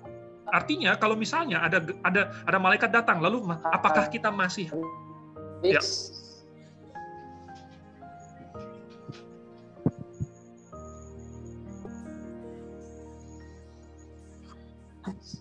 Oke, Pak Febri kayaknya ya. Pak, habis waktunya. Oke, ya, betul Pak Febri. Saya rasa dari segi pertanyaan sudah cukup karena waktu kita akan untuk closing statement ya. Jadi akan ada, kalau ini 5 menit ya Pak Febri ya, bukan 3 menit ya. Closing statement 5 menit ya. Saya lupa tadi akan mulai dari siapa closingnya, Pak Andrew atau Pak Jemer? Mulai dari silakan Pak Jemer duluan, kan tadi saya sudah mulai duluan. Baik. Ya, 5 menit untuk closing statement, lalu nanti Pak Andrew 5 menit, lalu saya akan tutup dan dengan doa ya. Silakan. Baik, saya akan mengulang bahwa general revelation tidak berhenti ketika kanon tertutup. Hati nurani yang bagian dari general revelation, pewahyuan tidak berhenti ketika kanon tertutup. Dan final revelation tidak akan berhenti ketika kanon tertutup. Jadi pewahyuan tidak sama dengan kanon, yaitu pengilhaman tambah tulisan. Ya, saya merangkum bahwa ada 6 kesalahan logika konseptual dari Bapak Andrew. Pertama yaitu kesalahan logikomune Christian theology yang menyamakan antara pewahyuan dengan kanon sebagai salah satu tipe pewahyuan. Yang kedua, ada kesalahan memahami chiastic structure, struktur chiastik di abad kuno sehingga membatasi immediate context hanya 3 ayat. Itu ketiga, kesalahan eksegesisnya dan linguistiknya karena mengira adjektif neuter di situ hanya untuk mengacu pada orang. Dan adjektif ya, pada benda dan tidak dapat pada orang. Itu kenapa? Karena tidak membaca dari pasal 12 sampai pasal yang ke-15. Lalu kesalahan konseptual bahwa itu tidak sinonimus totelos dengan toteleon di situ. Enggak. 1 Korintus 2, 1 Korintus 14 pakai konsep teleos atau teleon itu untuk kedewasaan jemaat. Now, kesalahan berikutnya adalah kesalahan faktual bahwa ada sejarah-sejarah yang dianggap bahwa mereka sudah meneliti semua tempat sehingga bilang bahwa di abad pertama sampai sekarang tidak terjadi itu di tempat-tempat lain dan itu pasti dari iblis. Itu menuntun kepada kesalahan berikutnya yaitu kesalahan-kesalahan logika. Kesalahan logika yang terjadi adalah kesalahan undistributed middle, ada non sequitur yang banyak, kemudian ada argumentum ad hominem, yaitu menyerang pribadinya, ada false equivalence, yang tadi pewahyuan disamakan dengan pengilhaman tambah tulisan, kemudian faulty generalization, kemudian ada argumentum excellentio, kemudian ada false dilemma fallacy atau non causa pro causa atau false cause fallacy. Dan yang terakhir ada kesalahan eskatologis. Jadi enam kesalahan ini menjadi alasan kenapa saya tidak menerima konsep bahwa 1 Korintus 13 bicara tentang kanon. Sebaliknya, kita punya alasan yang luas. Kalau yang sangat kuat, kalau 6 hal itu kita join sama-sama, membedakan antara pengilhaman dan tulisan dengan pewahyuan. Lalu kita baca argumentasi Paulus dari pasal 1 sampai pasal 16. Lalu kita tahu bahwa adjektif neuter tidak hanya bicara tentang benda atau hal. Lalu kita membaca konteksnya dalam kacamata mengerti majas atau lagu atau puisi Yunani koine kuno. Lalu kita membaca fakta-fakta sejarah. Lalu kita mengerti kaidah berlogika. Dan kita mengerti eskatologi 1 Korintus 15. Kita akan menemukan bahwa kedewasaan rohani yang dimaksud berbicara tentang gereja diberi karunia-karunia untuk menjadi dewasa. Dan finalitas kedewasaan atau teleos itu akan tiba pada hari di mana Yesus menyatakan dirinya. 1 Korintus pasal 15 ayat 24 berkata, kemudian tiba kesudahannya, kemudian tiba kesempurnaannya, kemudian tiba kematangannya, kemudian tiba semua yang kita sedang tunggu-tunggu selama ini. Ketika anak menyerahkan kerajaan pada Bapa, kerajaan orang-orang bertemu muka dengan anak, bertemu muka dengan Bapa, dewasa seperti yang Paulus bilang, dan semuanya di situ berharap pada Allah, percaya kepada Allah, dan menikmati kasih Allah yang sempurna dan saling mengasihi dalam kesempurnaan. Kita lihat itu yang lebih masuk akal kalau 6 argumentasi saya itu dibaca secara bersama-sama dan secara seksama. Saya tidak melihat bahwa 1 Korintus 13 dan Wahyu pasal 22 dipakai oleh para nabi dan rasul sebagai satu-satunya standar untuk kanon. Kita membedakan bahwa argumentasi kanon itu tidak seperti yang Bapak Andrew pikirkan. Dan di dunia teologi, saya rasa 6 hal itu dipertimbangkan. Bahkan di dunia linguistik sekalipun. Orang yang tidak percaya sekalipun. Kalau mereka membaca 1 Korintus dan mendengar penjelasan saya, mereka akan mengerti yang saya maksudkan. Sekalipun mereka tidak percaya Tuhan Yesus. Jadi, saya mau rangkum.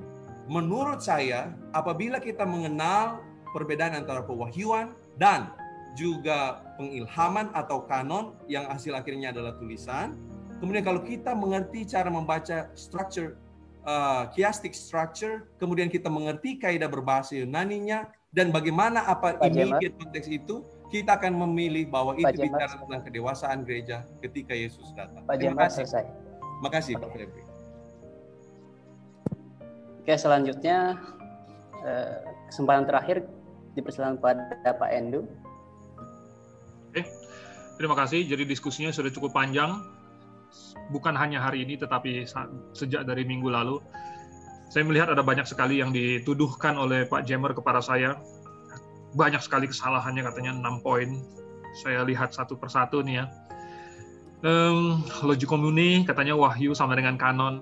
Sorry Pak, Sudah di dalam rekaman, saya tidak percaya bahwa Wahyu itu koekstensif dengan kanon, seperti yang Anda tuduhkan. Sama sekali salah. Anda terus-menerus mengulangi tuduhan yang sama. Pak, Anda telinganya tidak mendengar apa kata saya kah? Kemudian Anda berkata bahwa saya salah paham mengenai chiastic structure, bahwa saya mengurungnya hanya 3 ayat itu. Tidak, Pak. Kalau Anda lihat lagi di minggu lalu, saya sudah menjelaskan apa posisi ayat 8-10 itu di dalam konteks keseluruhannya, di dalam konteks ayat 8-13, antara ayat 1-13, pasal 12-nya ngomong apa, pasal 14-nya ngomong apa. Saya mengerti konteksnya. Saya tidak membatasi hanya 3 ayat itu saja. Tuduhan Anda salah lagi. Anda berkata bahwa adjektif neuter itu bisa kepada orang, mengacu kepada orang, tetapi Anda gagal untuk menunjukkan bahwa memang itulah exception-nya, bahwa ini adalah suatu kasus khusus yang memang menunjuk kepada orang. Anda mengutip Wallace bahwa itu bisa saja mengacu kepada orang kalau itu merupakan retorik. Saya tanya, di mana retorikanya? Nggak ada. Kalau itu merupakan aforisme, di mana aforismenya? Bukan. Kalau itu suspensi, apakah itu suspensi? Anda belum menunjukkannya kepada saya. Jadi tuduhan Anda belum mengena. Anda berkata saya memiliki kesalahan konseptual, bahwa saya tidak percaya bahwa teleos itu adalah kedewasaan jemaat. Pak, bisa saja. Teleos bisa saja mengacu kepada kedewasaan jemaat. Mengacu kepada kedewasaan orang Kristen. Tetapi teleon, yang di 1 Korintus 13 ayat 10, tidak harus mengacu kepada kedewasaan jemaat. Malahan kalau kita melihat konteksnya, mengacu kepada kesempurnaan wahyu. Jadi, meleset lagi. Anda berkata saya ada kesalahan faktual, bahwa dalam sejarah memang ada special revelation. Maaf, ini masih penafsiran Anda. Sedangkan kalau melihat di dalam Matius pasal 24 ayat 24, ya, melihat Galatia pasal 1 ayat 8, harusnya tidak ada lagi. Kemudian Anda berkata saya ada kesalahan logika, banyak sekali distributed logic fallacy dan lain sebagainya. It may sound impressive, mungkin kedengarannya keren sekali, tetapi tidak ada satupun yang benar. Karena semua statement saya logis dan bisa dipertanggungjawabkan secara logis. Anda berkata bahwa saya ad hominem, not really. Ya, saya menyerang ide-ide. Saya menggunakan argumen-argumen. Saya bukan mengatakan bahwa seseorang ini adalah palsu. Tidak pernah. Saya mengatakan idenya adalah palsu. Saya mengatakan pengajarannya adalah palsu. Itu tidak sama dengan ad hominem. Mungkin Anda bingung dengan istilah-istilah seperti itu dan sembarangan menggunakannya pada saya. Kemudian Anda dari awal, dari minggu lalu sampai hari ini belum mendemonstrasikan bagaimana tafsiran Anda, misalnya itu kedewasaankah, gerejakah, dan itu dimasukkan ke dalam kalimat 1 Korintus 13 ayat 10. Ya, gereja yang sempurna. Belum Anda demonstrasikan. Konteksnya jadi kacau. Kemudian Anda masih belum konsisten dengan pengertian kanon tertutup. Kalau kanon itu sudah tertutup, ukurannya sudah baku, tetapi Anda masih mau tambahkan, sorry, itu tidak konsisten. Ya. Kemudian Anda dengan terang-terangan mengabaikan peringatan Tuhan Yesus di dalam Matius pasal 24. This is very dangerous. Walaupun sudah ada peringatan Tuhan Yesus, jangan kamu percaya, jangan kamu pergi ke situ. Walaupun ada di padang gurun, di dalam mimpi, di bercak tembok, di awan, dan lain sebagainya. Jangan kamu percaya, jangan kamu pergi ke situ. Adakah peringatan yang lebih jelas lagi? Adakah, saya tidak tahu kalau Tuhan Yesus mau menjelaskan lebih terang lagi. Gimana caranya Tuhan Yesus jelaskan? Lebih terang lagi. Itu sudah paling terang. Saya memilih untuk percaya ayat-ayat itu secara literal dan memasukkan peringatan itu ke dalam hati saya. Saya tidak tahu kalau ada yang tidak merasa penting dan merasa dia bisa menilai suatu special revelation itu berasal dari Tuhan berdasarkan kemampuannya sendiri, menganalisa Alkitabkah atau lain sebagainya. Tetapi kalau saya lebih mengandalkan apa peringatan Tuhan yang suruh saya jangan percaya. Oke, masih ada waktu berapa menit lagi? Masih ada. Saya masih 25 detik lagi. Saya ragu dengan kemampuan grammar Pak Jammer karena masih belum bisa membedakan adjektif dengan noun. Karena masih menggunakan contoh-contoh noun untuk mengilustrasikan adjektif. Nah, padahal kedua hal itu tidaklah sama. Oleh sebab itu saya menjadi mempertanyakan sebenarnya seberapa Bapak Jammer menguasai ini. Dan Bapak sudah banyak menggunakan kutipan-kutipan dari grammar bahasa Yunani. Tetapi mengapa penerapannya, aplikasinya salah ketika sampai di 1 Korintus pasal 13 ayat 10.